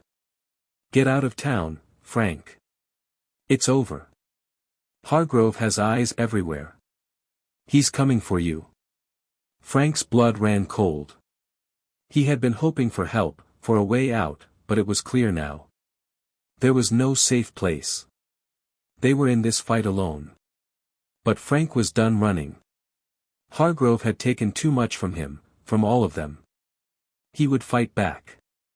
He would burn everything down if that was what it took. The city streets blurred as Frank and Sarah moved in and out of shadows, each alley and street corner offering them only brief respite from the danger hot on their heels. The muffled sound of footsteps, steady and relentless, echoed behind them, a constant reminder that time was running out. They had no clear plan, no solid backup, just a growing sense of urgency. Every minute, every second, they were closer to the point of no return. Frank's phone buzzed again, breaking the heavy silence. This time, he didn't even have to look at the screen to know it was from the contact in the police department. His gut twisted with dread. I don't know how long I can hold them off. You need to disappear. Hargrove has men everywhere. They're watching you. Frank cursed under his breath. His phone screen was dim, the messages coming through as warnings, not solutions. He quickly texted back a short reply. We're not backing down. Need something stronger than warnings. Seconds later, the reply came, more urgent than before. There's nothing I can do. You're alone in this. Hargrove is untouchable. No one's coming. Frank shoved the phone back into his jacket pocket, his jaw clenching. He couldn't afford to let the desperation sink in. He couldn't let himself lose hope now. He turned to Sarah, who was already a few steps ahead, scanning their surroundings. Do you have any ideas? Frank asked, his voice low, his frustration barely contained. Sarah didn't reply immediately. She kept moving, her steps brisk but deliberate, as if she were calculating each move, each breath. Finally, after a long silence, she glanced back at him. We need leverage, she said. Something to hit Hargrove where it hurts. He's untouchable because no one dares to expose him. But if we can find something, some kind of evidence, something so damning that even his allies would have to turn on him, we might have a chance. Frank nodded, trying to focus. The adrenaline was beginning to wear off, and his body felt heavy. His mind, too, seemed to drift toward the dark corners of doubt. Could they really take down someone as powerful as Hargrove? The man had control over everything, he had eyes in every corner of the city, and anyone who dared to oppose him was silenced. Was it even possible to win this war? But then Frank thought of the people he had lost, the countless lives destroyed by Hargrove's greed and corruption. And he thought of his family, his friends, how many more would have to suffer if he didn't fight back? No. He couldn't let that happen. We'll find it, Frank said, determination creeping into his voice. We just need to find the right place to look. The hours bled into each other as they moved from one safe house to another, hiding in plain sight, careful not to stay in any one place too long. Frank didn't ask Sarah how she was keeping track of their movements, he didn't have the energy to question her methods, not when their survival depended on staying ahead of Hargrove's men. They made their way to an old industrial complex on the edge of town, a place that Frank had visited years ago, a place that could hold the key to taking Hargrove down. This is where it all started, Frank muttered as they approached the rusted gates of the complex. The faded, forgotten sign on the front read, Coldwater Manufacturing, but Frank knew the truth. Behind those steel walls, Hargrove had begun his empire. The factory had been a front, and if they were lucky, there might still be records, documents, files, anything that could expose him. You sure about this? Sarah asked, her voice barely a whisper. It's been a long time since anyone's come through here. I'm sure, Frank replied. We find what we need, and we get out. This place has secrets, and it's time to make them public. The doors creaked open as they slipped inside, the musty air of years of neglect wrapping around them. The silence was thick, almost suffocating. The only sounds were the distant hum of machinery and the rustling of paper. Frank led the way through the darkened hallways, Sarah close behind, her footsteps light and careful. They reached a large storage room, its shelves lined with old filing cabinets, each one marked with the names of various companies and individuals, most of them long forgotten. Frank's pulse quickened. This could be it. This could be the place where they found the evidence they needed to expose Hargrove once and for all. Start looking, Frank said, his voice urgent. We don't have much time. Sarah moved quickly, opening drawers and rifling through papers. The stale air felt heavy with tension as she flipped through file after file. Frank's mind raced, but there was one thought that kept pushing its way to the front: what if they couldn't find anything? Hours passed, and the room became filled with scattered papers, but nothing concrete.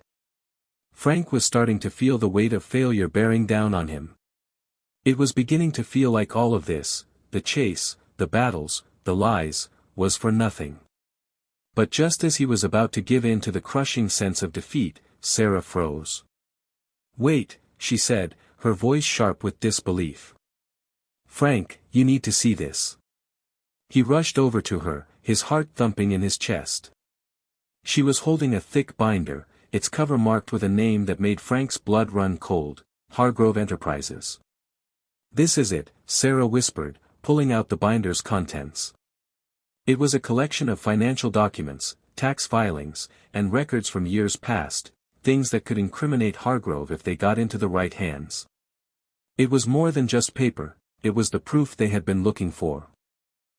Frank's hands trembled as he took the binder from her, scanning the pages. It was all here, everything they needed. Corruption, money laundering, illegal transactions. But there was one particular page that caught his eye.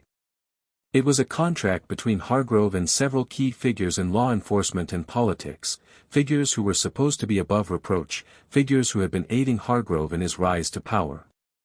This is the kind of thing that could bring him down, Frank said, his voice low, but with a fire igniting in his chest.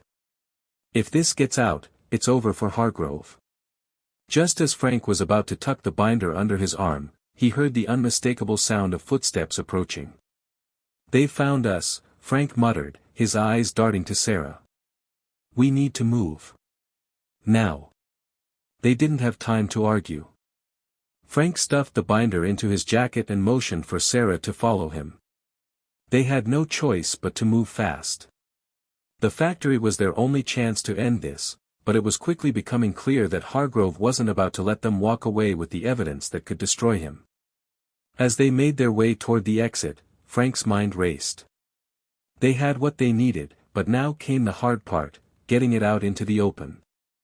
Hargrove's men were closing in, and it was only a matter of time before the situation turned deadly.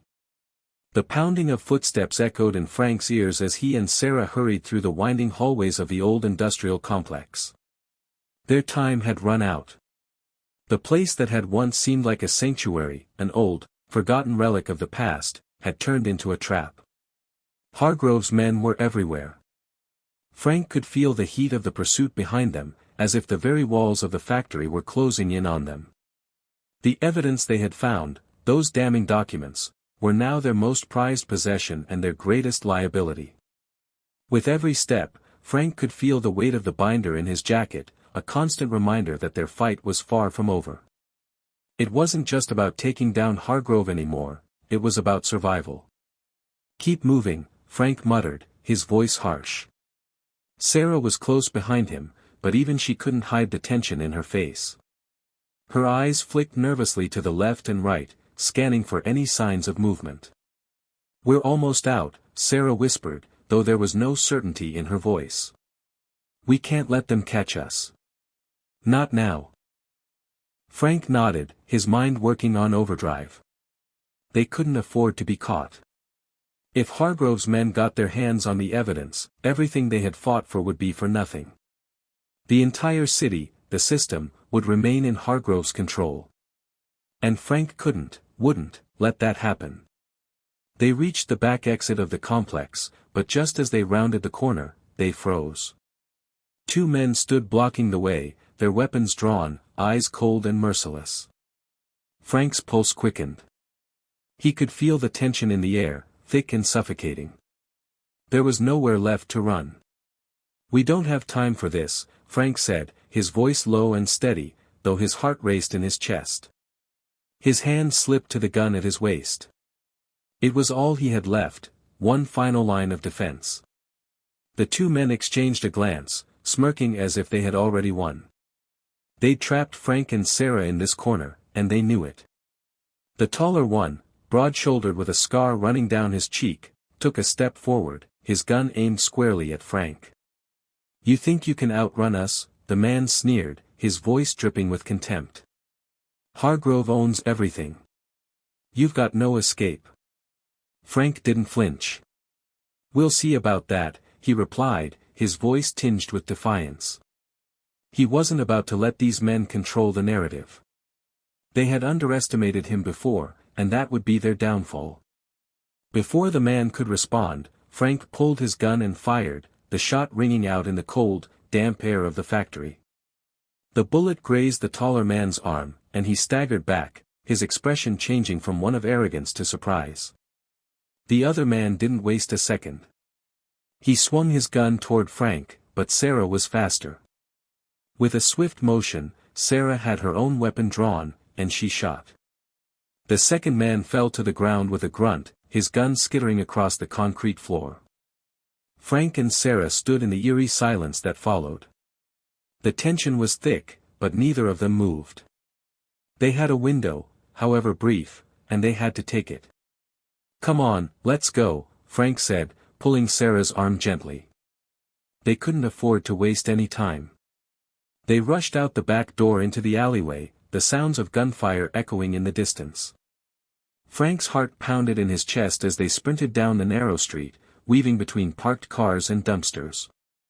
The city streets outside the factory felt strangely quiet, almost like the calm before a storm.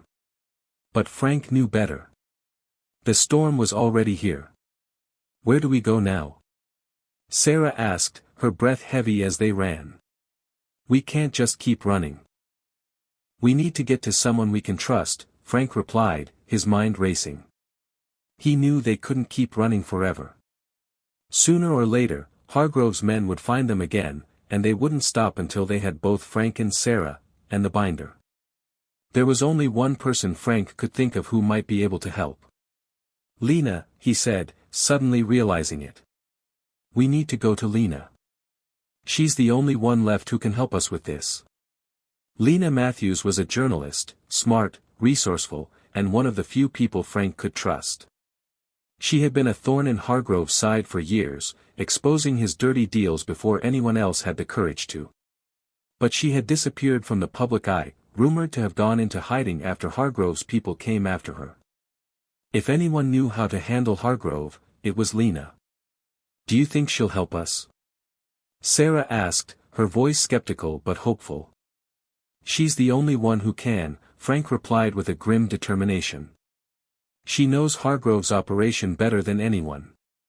If she has the resources, she can make sure this gets out to the world. They didn't speak again as they ran. Frank's mind was a whirlwind of thoughts. He couldn't shake the feeling that they were running out of time, that the walls were closing in faster than they could escape. But there was no choice. If they didn't get the information to Lena, it would be the end of everything. After what felt like an eternity, they reached Lena's apartment in a rundown part of the city. Frank knocked twice on the door, quick, forceful knocks, before he glanced nervously around them. He didn't want to take any chances. The door opened a crack, and a pair of wary eyes peeked through. Frank? Lena's voice was a mixture of disbelief and wariness. What are you doing here? You. Lena, we don't have time to explain, Frank interrupted, his voice urgent.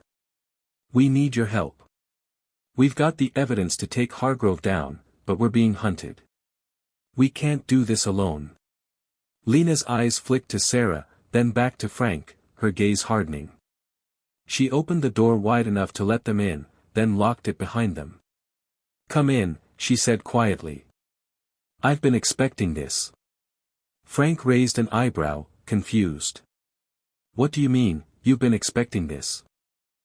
Lena's lips curled into a small, knowing smile. You think I didn't know Hargrove would come for you? I've been keeping an eye on his operations for years, Frank. I wasn't sure when or how, but I knew you'd eventually need me. I'm glad you came. Frank's jaw tightened with a mix of relief and frustration. We've got the evidence. You're our only shot at getting this out.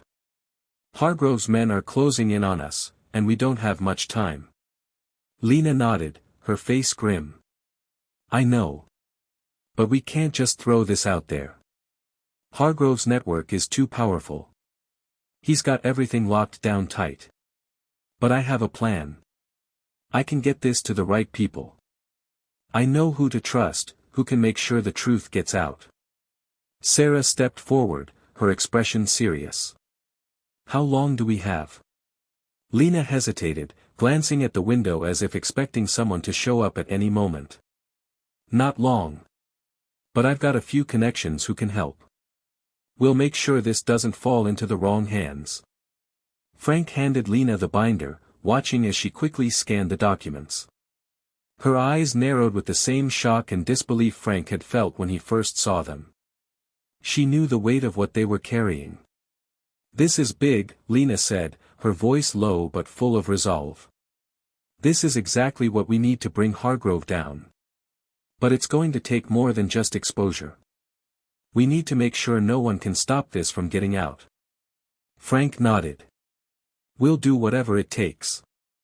Lena's gaze met his, and for the first time in a long while, Frank felt a sense of hope flicker in his chest.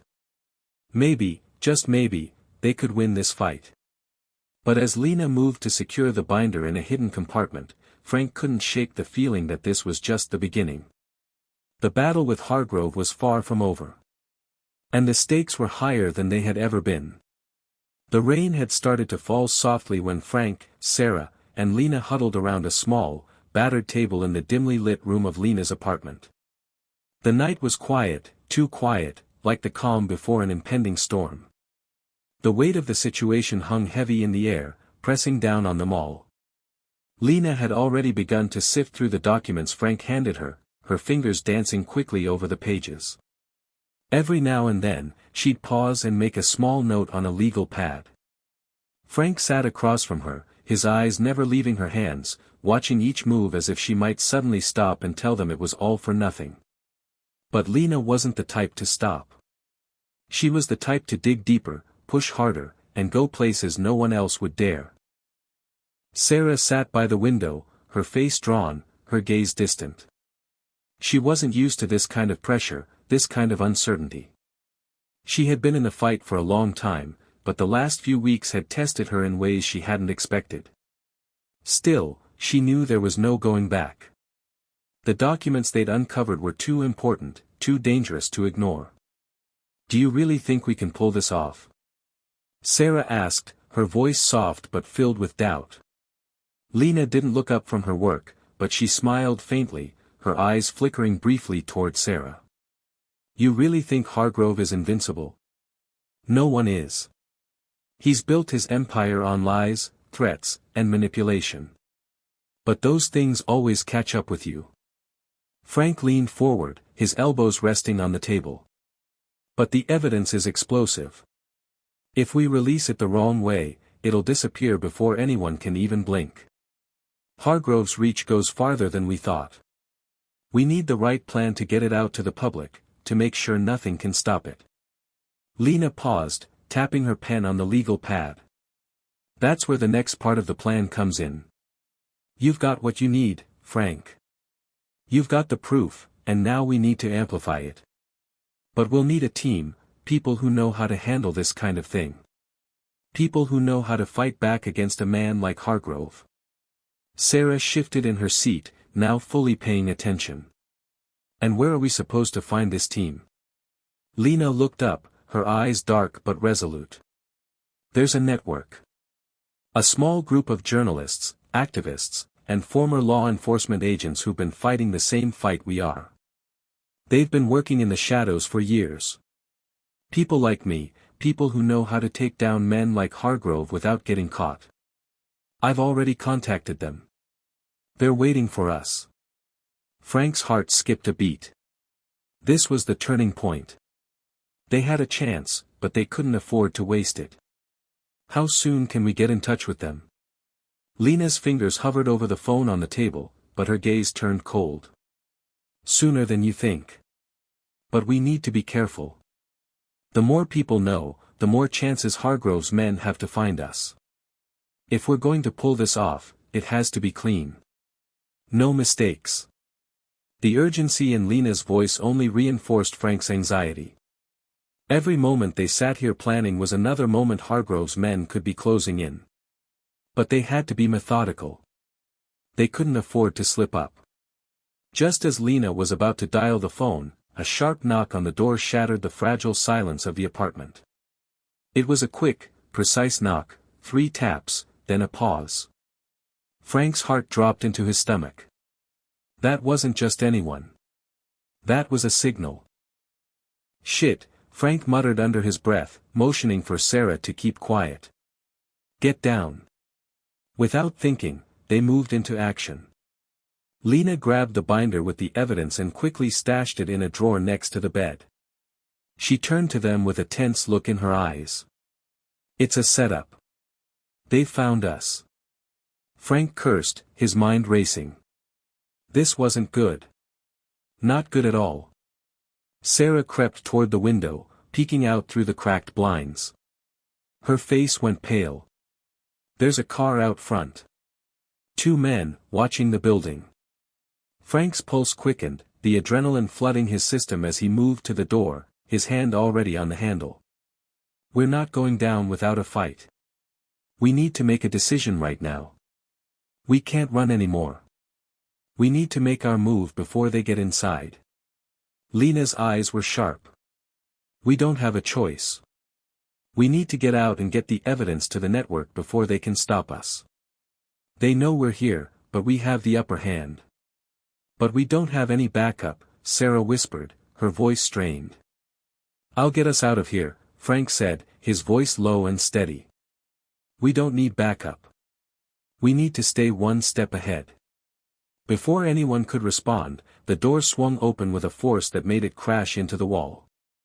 Frank was on his feet instantly, his hand gripping the gun tucked in the waistband of his jeans. Two figures stepped into the apartment, both of them wearing black tactical gear, their faces masked. They were Hargrove's men, and they had come for them. "Drop the gun, Frank," one of the men said, his voice muffled behind his mask. "It's over. You've made a big mistake coming here. You're not walking away this time." Frank's fingers tightened around the grip of his weapon. He wasn't backing down. Not now. Not after everything they had done. "Get out," Frank growled, his voice full of defiance. "Or we'll make you." The man laughed coldly. "You think you can fight us? We've already taken care of your little team. This ends now." Sarah moved into position, her eyes darting between the men. "They'll kill us if we don't do something." Lena was moving too, her face set with determination. "We have one shot. Frank, Sarah, take them down, and I'll get the door open. We can't let them get out of here with the binder." Frank didn't hesitate. He pulled his gun free, aiming it squarely at the men's chests. "You made a mistake," he said, voice steady, eyes narrowed. "This is where it ends for you." The man who had spoken earlier raised his weapon, but Frank was faster. He squeezed the trigger, sending a bullet flying. It hit the man's shoulder, forcing him to drop his weapon with a grunt.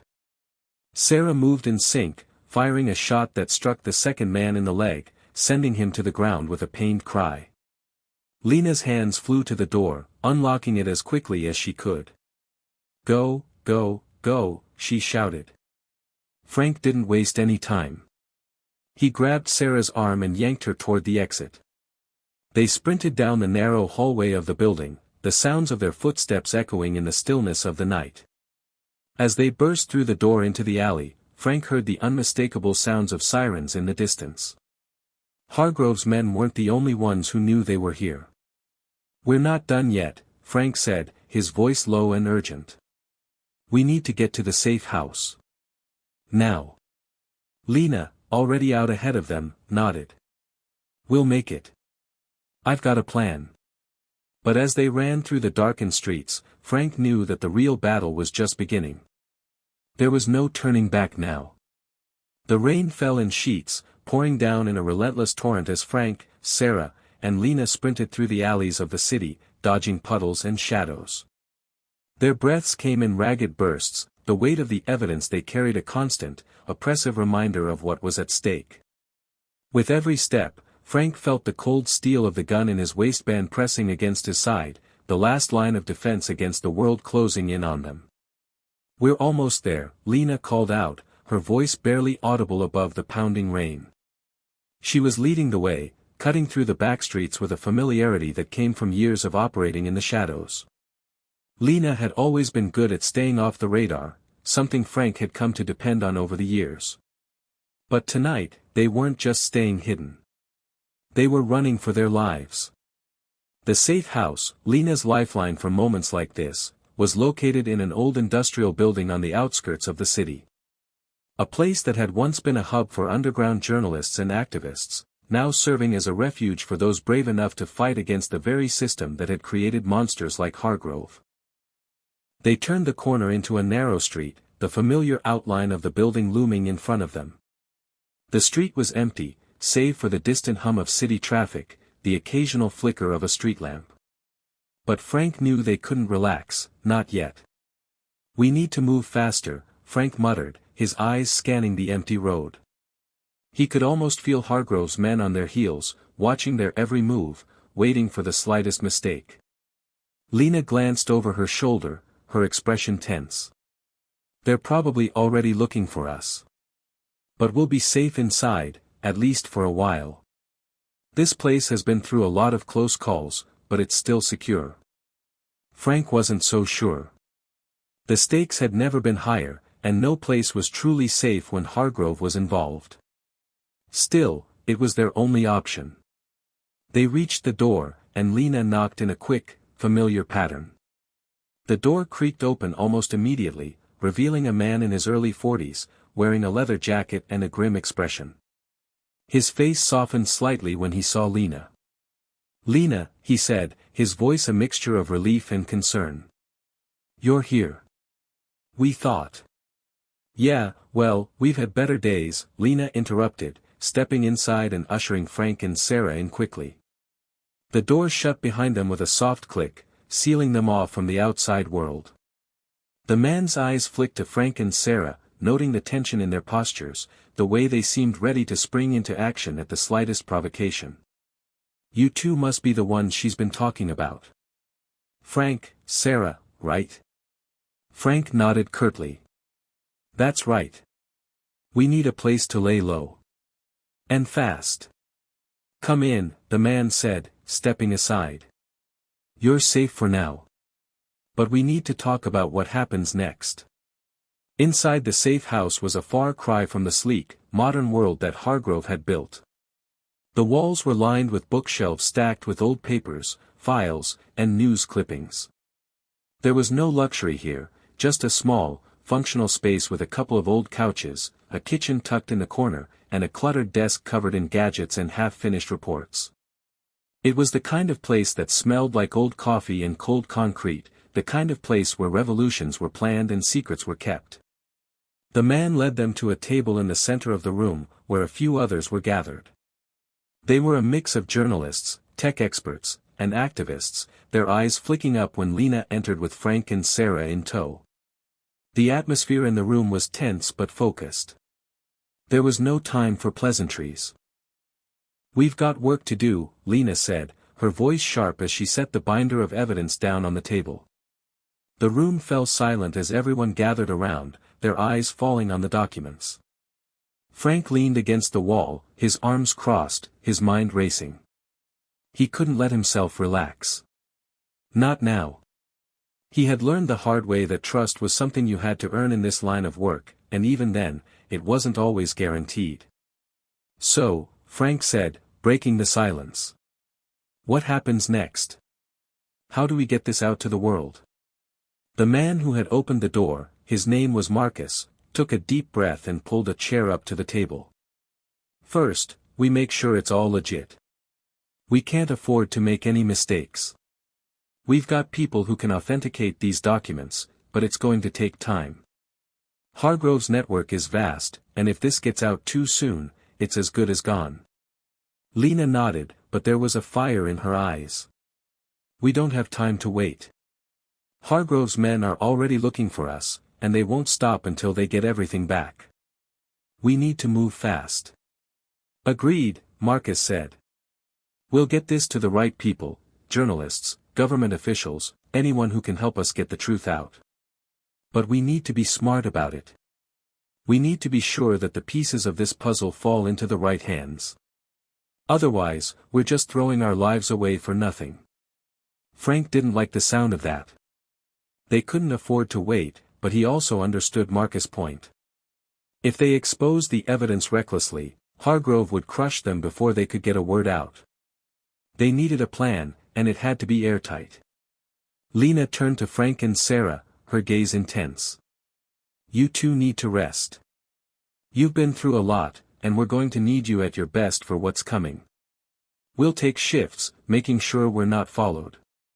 "But I'm serious, Frank. We don't get a second chance." Sarah shook her head, her eyes weary but determined. "I'm not going to sit here and wait for them to come after us. We're in this together, and we can't let our guard down. If they know we're here, it's only a matter of time before they come knocking." Frank agreed with her, but the exhaustion weighed heavily on him. They'd been running non-stop for days, and he knew they couldn't keep up this pace for much longer. They needed time, but they also needed to act. Marcus spoke again, his voice calm but urgent. "We'll set up a safe line of communication with our contacts. From there, we can make the move. But remember, Hargrove won't stop. This is a war, and in a war, you don't win by sitting still." Frank nodded, the gravity of their situation sinking in. They were up against one of the most dangerous men in the country, a man who had the resources to crush anyone who stood in his way. But for the first time since this entire mess started, Frank felt a flicker of hope. They had a chance. But only if they played their cards right. As the group began to work, Frank couldn't shake the feeling that time was running out. Every moment they spent inside this safe house was another moment Hargrove's men could be closing in on them. But the plan was taking shape, and it was the only shot they had. They were out of options, but for once, Frank was starting to believe that they might actually have a chance to win this fight. The night stretched on, the sound of the rain outside tapping relentlessly against the window panes. Inside the safe house, a tense silence settled over the small group. Frank sat at the table, his mind racing through every possible scenario. They had made it to safety, but now they faced the most difficult part of the plan, getting the truth out to the public before Hargrove's men could close the net around them. Lena was pacing, her fingers running through her hair in a gesture of frustration. She had always been the planner, the strategist, but even she knew they were running out of time. Every minute they spent in this building, hiding, was a minute closer to their discovery. They couldn't afford to waste any more time. Frank glanced at Sarah, who was sitting near the window, her eyes scanning the street below. Her usual calm demeanor was gone, replaced by a sharp anxiety that mirrored his own. They both knew that Hargrove's empire was vast and far-reaching, and if they didn't act now, everything they had fought for would be lost. "Marcus," Frank said, breaking the silence. "How soon can we get the documents authenticated? I don't want to risk going public with this unless we're absolutely sure it's all legitimate." Marcus, who had been working on his laptop, looked up, his expression grim. "It's going to take a little longer than I'd like, but we're working as fast as we can. I've got a few contacts in the press who can help, but we need to be sure that the evidence we're about to leak is solid. If we release this too soon, Hargrove's people will discredit it before it even gets out." Lena stopped pacing and turned to face him. "We don't have the luxury of time. The longer we wait, the more Hargrove will close in. If we don't make our move soon, we'll be sitting ducks." "I know," Marcus replied, his voice low and tight with frustration. "But if we don't authenticate this properly, we risk everything. You know that, Lena." Frank could feel the tension building in the room. He understood the weight of what they were doing. If they didn't get this right, they'd be throwing away their only chance at taking down Hargrove. They had to be meticulous, calculated, and above all, quick. "I don't care how we do it," Frank said, his voice steely with determination. "Just make sure it's ready. We can't sit here forever." Lena nodded. "We'll be ready. We need to coordinate with the right journalists, activists, people who have the power to spread this information far and wide. If we go public too soon, Hargrove's men will silence us before we get the chance to make a real impact. But if we can get this into the right hands, we'll make sure it's impossible for him to cover it up." Sarah stood and moved to the table, her face set in determination. "What's the first step? We need to know what we're up against." "The clock is ticking." Marcus tapped a few keys on his laptop, pulling up a map of the city. "The first thing we need to do is verify the authenticity of these documents. We've got a journalist lined up who has experience handling these types of leaks. She's the one who helped expose a few other major corporate scandals, and she's already agreed to help us. But she's going to need backup, security, a safe way to transport the data without Hargrove's people catching wind of it. We don't have anyone we can trust except each other," Frank said, his voice low. "How can we be sure this journalist won't turn us over?" Lena met his gaze, her eyes unblinking. "We've vetted her. She's got no love for Hargrove. She's in this fight for the right reasons. But it's still dangerous. We'll need to provide her with protection. And we need to do it without leaving a trace." "We'll do whatever it takes," Frank said firmly. "We're not backing down now." Marcus nodded. "Good.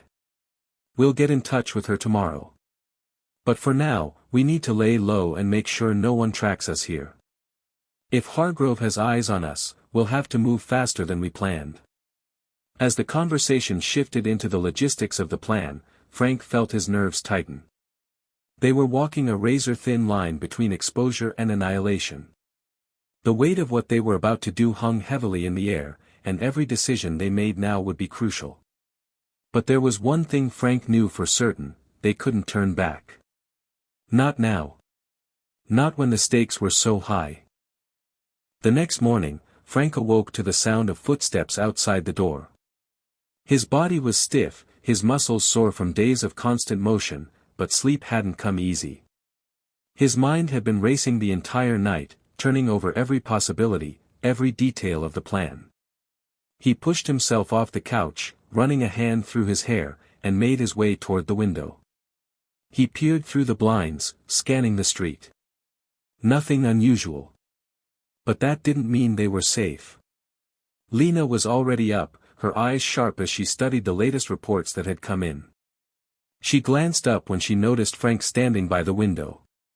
"They're still out there," she said quietly. "But they haven't found us yet." "We don't have much time," Frank replied, his voice low. "Hargrove knows we're still alive. I can feel it. It's only a matter of time before he makes his move." "I know," Lena said, her expression grim. "Which is why we're pushing forward today. We're meeting the journalist, getting the evidence authenticated, and then we're going public. No more waiting." Frank nodded. He wasn't sure how much longer they could stay hidden. The walls were closing in, and every moment they wasted could mean the difference between success and failure. "I'll get Sarah," he said, moving toward the back of the building. He could feel the weight of the mission settling on his shoulders. There was no room for mistakes now. When he returned with Sarah, Lena was already at the door, her bag packed and ready. "It's time," she said. Frank took a deep breath, knowing that once they left this place, there was no turning back. The game had changed. And now, they had to play their hand. The city was bustling with the usual morning activity, but Frank couldn't shake the feeling that they were being watched. His eyes flicked over every passing face, every car that slowed near the intersection. He wasn't paranoid, he had just seen enough to know that if Hargrove was looking for them, they were being tracked. Lena led the way, her eyes darting around, scanning for any signs of trouble. Sarah walked beside Frank, her face hard with resolve. "You ready?" Frank asked, his voice steady despite the tightness in his chest. "As ready as I'll ever be," she replied. They reached the alley where they were supposed to meet the journalist. A nondescript woman in her late 30s stood by the door, her face hidden under a hood. She didn't look like much, a far cry from the glamorous reporters Frank had seen on television. But Frank knew better than to judge appearances. Lena stepped forward and spoke in a low voice, confirming the woman's identity. The journalist gave a slight nod, then glanced over her shoulder toward the street. "You're not being followed?" Lena asked, her tone serious. The woman gave a sharp shake of her head. "We've got about 15 minutes before anyone notices. Let's move." With a final glance at the street, the group moved toward the building, knowing that what happened next would change everything. The air was thick with tension as the small group walked through the dimly lit corridors of the abandoned building. The journalist, whose name was Emma, led the way, her face set in grim determination. Frank kept his pace steady behind her, his eyes flicking to the rear every few seconds. Sarah was close by, her focus sharp as ever, and Lena walked beside them, her mind working overtime, weighing every possible outcome. They entered a room at the far end of the hall, a narrow office with a single desk cluttered with papers and half-empty coffee mugs. Emma switched on the light, and the hum of the old fluorescent bulbs filled the silence. "Do you have a secure line?" Lena asked, her voice calm but intense. Emma nodded, pulling out her phone and placing it on the desk. "This will be encrypted. It's the best I've got. We can communicate with my contact, and they'll help us get the documents to the right channels. If Hargrove's men have any eyes on us, we'll lose this room in seconds, so we have to be fast." Frank felt his pulse quicken. Every step of this plan had been a delicate dance, and now, they were at the most critical juncture. If they didn't move quickly, everything would be lost. This was the moment they had been building toward, the point of no return. Lena gave Emma a firm nod. "Let's do it." Emma pressed a few buttons on her phone, and soon, a voice crackled through the speaker. "This is Rachel. You've got the documents?" "We've got everything," Lena said, her voice steady. "It's all here, authenticated and verified. We need you to take it and ensure it gets to the right people." Rachel's voice was sharp with focus. "Understood. But I need to warn you, we're already seeing movement from Hargrove's team. They know something's up, and if you're still in that building, you've got minutes before they come knocking." Frank's heart dropped. He knew Rachel was right. They were running out of time, and every moment spent in that room was one closer to being caught. "How fast can you move on this?" Frank asked, his voice tight. Rachel hesitated. "I can get it to the press by tomorrow morning, but I'll need to make sure it's airtight. This can't be a half-baked leak, Hargrove's too powerful for that. I'll also need a backup in case he comes after us." Lena's eyes narrowed, a flash of frustration crossing her face. "We don't have the luxury of waiting until tomorrow. The longer we sit here, the more dangerous it gets." Emma stepped in, cutting the tension. "If you trust me, we'll move it now. We'll use the encrypted server to send it directly to a secure outlet. They'll run with it once they get it." Rachel's voice came back, urgent. "Fine, but be careful. Don't stay in one place for too long. The network's compromised. We've got eyes on you."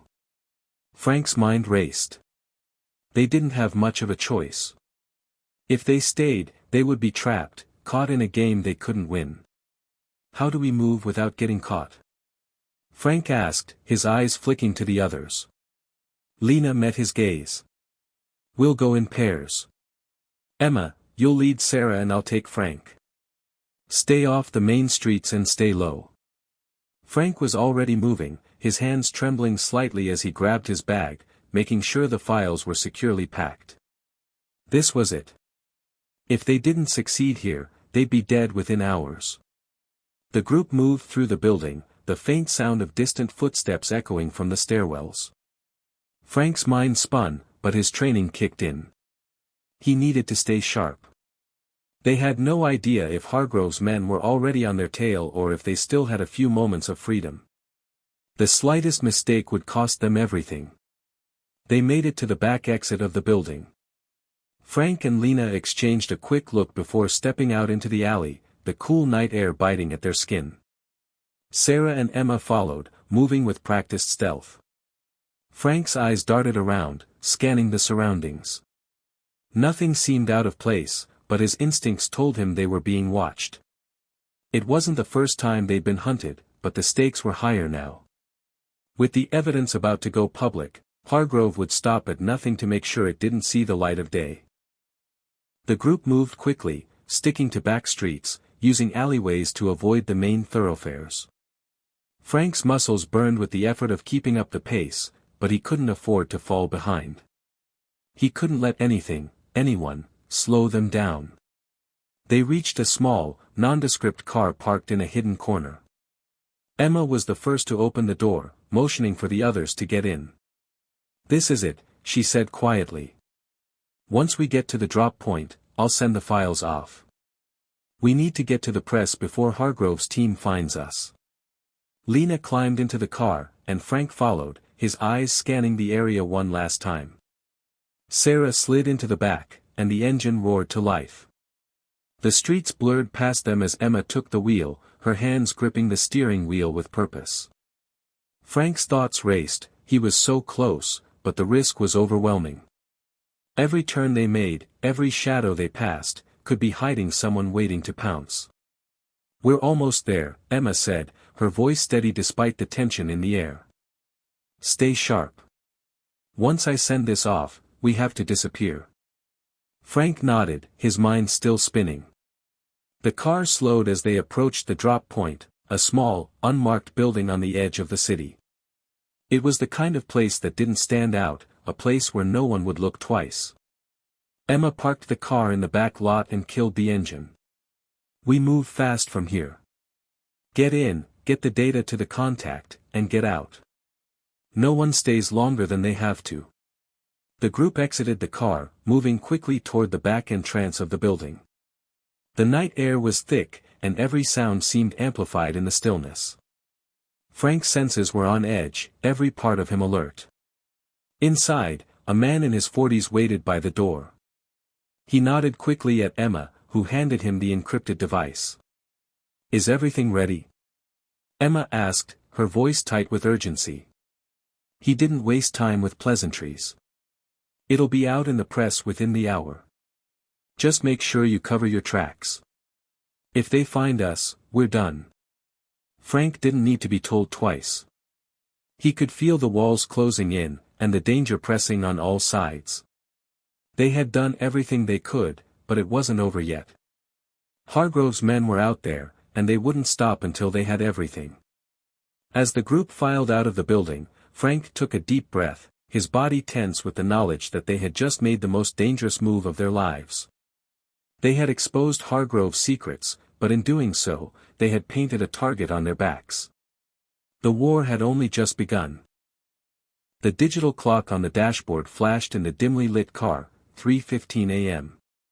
Time felt like it was slipping through Frank's fingers, and his mind raced. The cold night air pressed against the windows, and every passing car seemed to signal the inevitable chase that was closing in around them. They'd taken the first crucial step in their plan, but the consequences of their actions were just beginning to unfold. As the cars sped down the empty streets, Frank's thoughts kept returning to the conversation they had had earlier. The evidence was in the hands of Rachel, and once it reached the press, the world would know the truth about Hargrove's criminal empire. But the fight wasn't over. It had only just begun. The sound of Emma's voice cut through the quiet, sharp and direct. "We need to get to the safe house. They'll be coming for us soon. If they're not already on our tail, they will be any minute." Lena, sitting in the passenger seat, glanced over at Frank. Her eyes were hard, focused. "We've done everything we can, but now we need to disappear. The next 24 hours will be critical. If Hargrove doesn't silence us by then, the story will have a life of its own." Frank nodded. The weight of what they'd done was settling heavily on him. They had exposed a man who controlled entire industries, politicians, and law enforcement. The ripple effect of their actions would change everything, but the question was, would they live long enough to see it? "I don't think we can afford to wait until the story breaks," Frank said, his voice steady. "We need to go underground now, before Hargrove pulls every string he's got. He's not going to take this lying down." "You're right," Lena agreed. "But how much longer can we keep running? We're a small team, and Hargrove's resources are limitless. We'll have to rely on every contact we've got left to stay ahead of him." Emma's fingers drummed on the steering wheel, her eyes narrowed in thought. "I've got one more place we can go. A contact who owes me a favor. It's off the grid. We'll be safe there long enough to regroup." "Lead the way," Frank said. The urgency in his voice reflected the pressure they were all feeling. They were in the final hour, and Hargrove's forces were already mobilizing. The safe house was tucked away in a secluded area on the outskirts of the city. The roads leading there were narrow and winding, lined with overgrown trees that shielded the property from prying eyes. Emma's car came to a halt in front of an old, weathered house that looked like it had been abandoned for years. But Frank could see that it was far from empty. The small sign at the gate read, "Private Property," and there was a faint glow of a security camera just above the front door. Emma turned off the engine and sighed deeply. "This is it. Stay low. No one knows we're here, but we'll be safe for now." Frank felt a brief moment of relief as he stepped out of the car. The tension that had been building in his shoulders seemed to ease slightly, but the knot in his stomach remained. They were far from out of the woods. Hargrove's reach was vast, and no matter how isolated they made themselves, they couldn't be sure of safety for long. Inside the house, the walls were adorned with old photographs and faded wallpaper. The musty smell of age and neglect hung in the air, but it felt like the perfect place to disappear. They'd been in far worse situations, and they had come out on top. But this time, the stakes were higher. Hargrove wasn't just a powerful businessman, he was a force to be reckoned with, and if he wanted them gone, he would stop at nothing to make it happen. Emma motioned for them to follow her through the back door, leading them into a small, dimly lit room.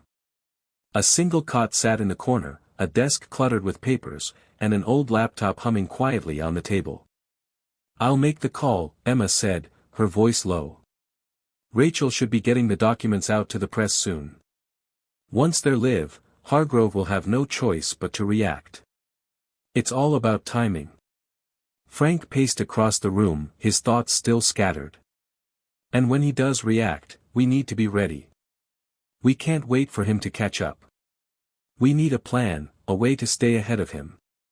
Lena was already sitting at the desk, tapping away at the laptop. "I'll send a few messages to our contacts in the press. We need to keep the pressure on. The more eyes on Hargrove, the harder it'll be for him to silence us. And the harder it'll be for him to control the narrative." Frank paused, his gaze flicking to the window. The house was quiet, almost too quiet. He could hear his own breathing, but there was no sign of life outside. His mind kept running through the possibilities. Hargrove's men might already be closing in, or they could still have a few hours of peace before the storm hit. "You're sure no one's following us?" Frank asked, his voice tinged with doubt. Emma gave him a firm look, her confidence unwavering. "I've been tracking our trail. There's no sign of anyone tailing us. But we need to stay alert. Hargrove's people are everywhere. And the moment we slip up, they'll make their move." Just as Emma finished speaking, the low hum of the laptop seemed to grow louder. Lena stopped typing and glanced at the screen, her eyes widening. "It's live," she said softly. "The story's out." Frank moved closer to the desk, his heart pounding. He stared at the screen, the first headline flashing in bold letters. "The Hidden Empire, Uncovering the Criminal Network Behind Hargrove Industries." The article detailed the extensive corruption that ran through every level of Hargrove's operations, bribery, illegal dealings, and the murder of political opponents, all tied directly to him. For the first time, the world was seeing the true extent of his criminal empire. Frank leaned back, his mind spinning. They had done it. The story was out. But that didn't mean they were safe. In fact, it meant the opposite. The phone rang, breaking the silence. Emma's hand shot out to answer it. "Emma," a voice crackled on the other end, "we've got movement. Hargrove's team is mobilizing. You're not safe." "Tell me something I don't know," Emma snapped. "What's the plan?" "We've already notified the authorities," the voice on the other end replied, "but you need to move. They're coming for you." Frank could feel the panic rise in his chest. "How long do we have?" "A few hours at best," the voice said. "Maybe less." The hours in the safe house felt like days. Time stretched out in an endless loop of anxiety, exhaustion, and fleeting moments of relief. The news was out. The world knew about Hargrove's web of corruption and crime, but Frank, Lena, Emma, and Sarah were acutely aware that their fight was far from over. The storm was only beginning to hit. The phone calls kept coming, each one adding to the overwhelming pressure. Emma's contact, Rachel, had confirmed that the story had exploded across every major news outlet. Hargrove Industries was in full damage control mode. Stock prices were plummeting, executives were being arrested, and politicians who had once danced to Hargrove's tune were now publicly distancing themselves from him. But none of that mattered if they didn't survive long enough to witness the downfall. Hargrove wasn't going to take this quietly. His empire, his reputation, and his power were on the line, and men like him didn't go down without a fight. "We need to move," Emma said, breaking the heavy silence that had hung over the room for the last few hours. Her voice was calm but filled with a sense of urgency. "Hargrove's men are close. We don't have time to wait." Lena, who had been staring out the window at the empty road, turned and nodded. "We can't stay here. Not now. They'll be combing the area any minute. We need a backup plan, something that'll keep us off their radar." Frank looked at the others, his mind racing. They had done everything right so far, exposed the truth, sent the evidence to the right channels, but now it was about survival.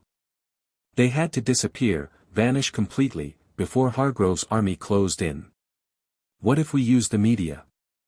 Sarah spoke up from across the room, her voice thoughtful. "If we play it right, we can create a distraction. The more attention on us, the harder it'll be for Hargrove to track us down."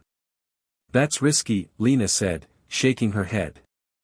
"We'll be too exposed. The more eyes on us, the easier it is for him to pick us off." "It's the only move we have," Frank said, his voice low but resolute. "Hargrove thinks he can control everything. But what if we force him to chase shadows? If we leak a piece of information, something huge, it'll pull his resources in all directions. It'll give us the chance to get out." There was a pause as the group processed his words. Frank could see the doubt in their eyes, but also the flicker of hope. They were running out of options, and sometimes, the only choice left was to take the biggest risk. "All right," Emma said, breaking the silence. "We'll do it. But we have to make sure we vanish after. No second chances." They quickly formulated a plan. Emma would send out a message to a high-profile reporter she knew, giving them just enough information to make it look like a bombshell was about to drop. The leak would be a carefully crafted piece of intel, something that would make it seem like they had more on Hargrove's operation than they had even revealed. The idea was simple: create confusion. Force Hargrove to waste time and resources tracking down false leads.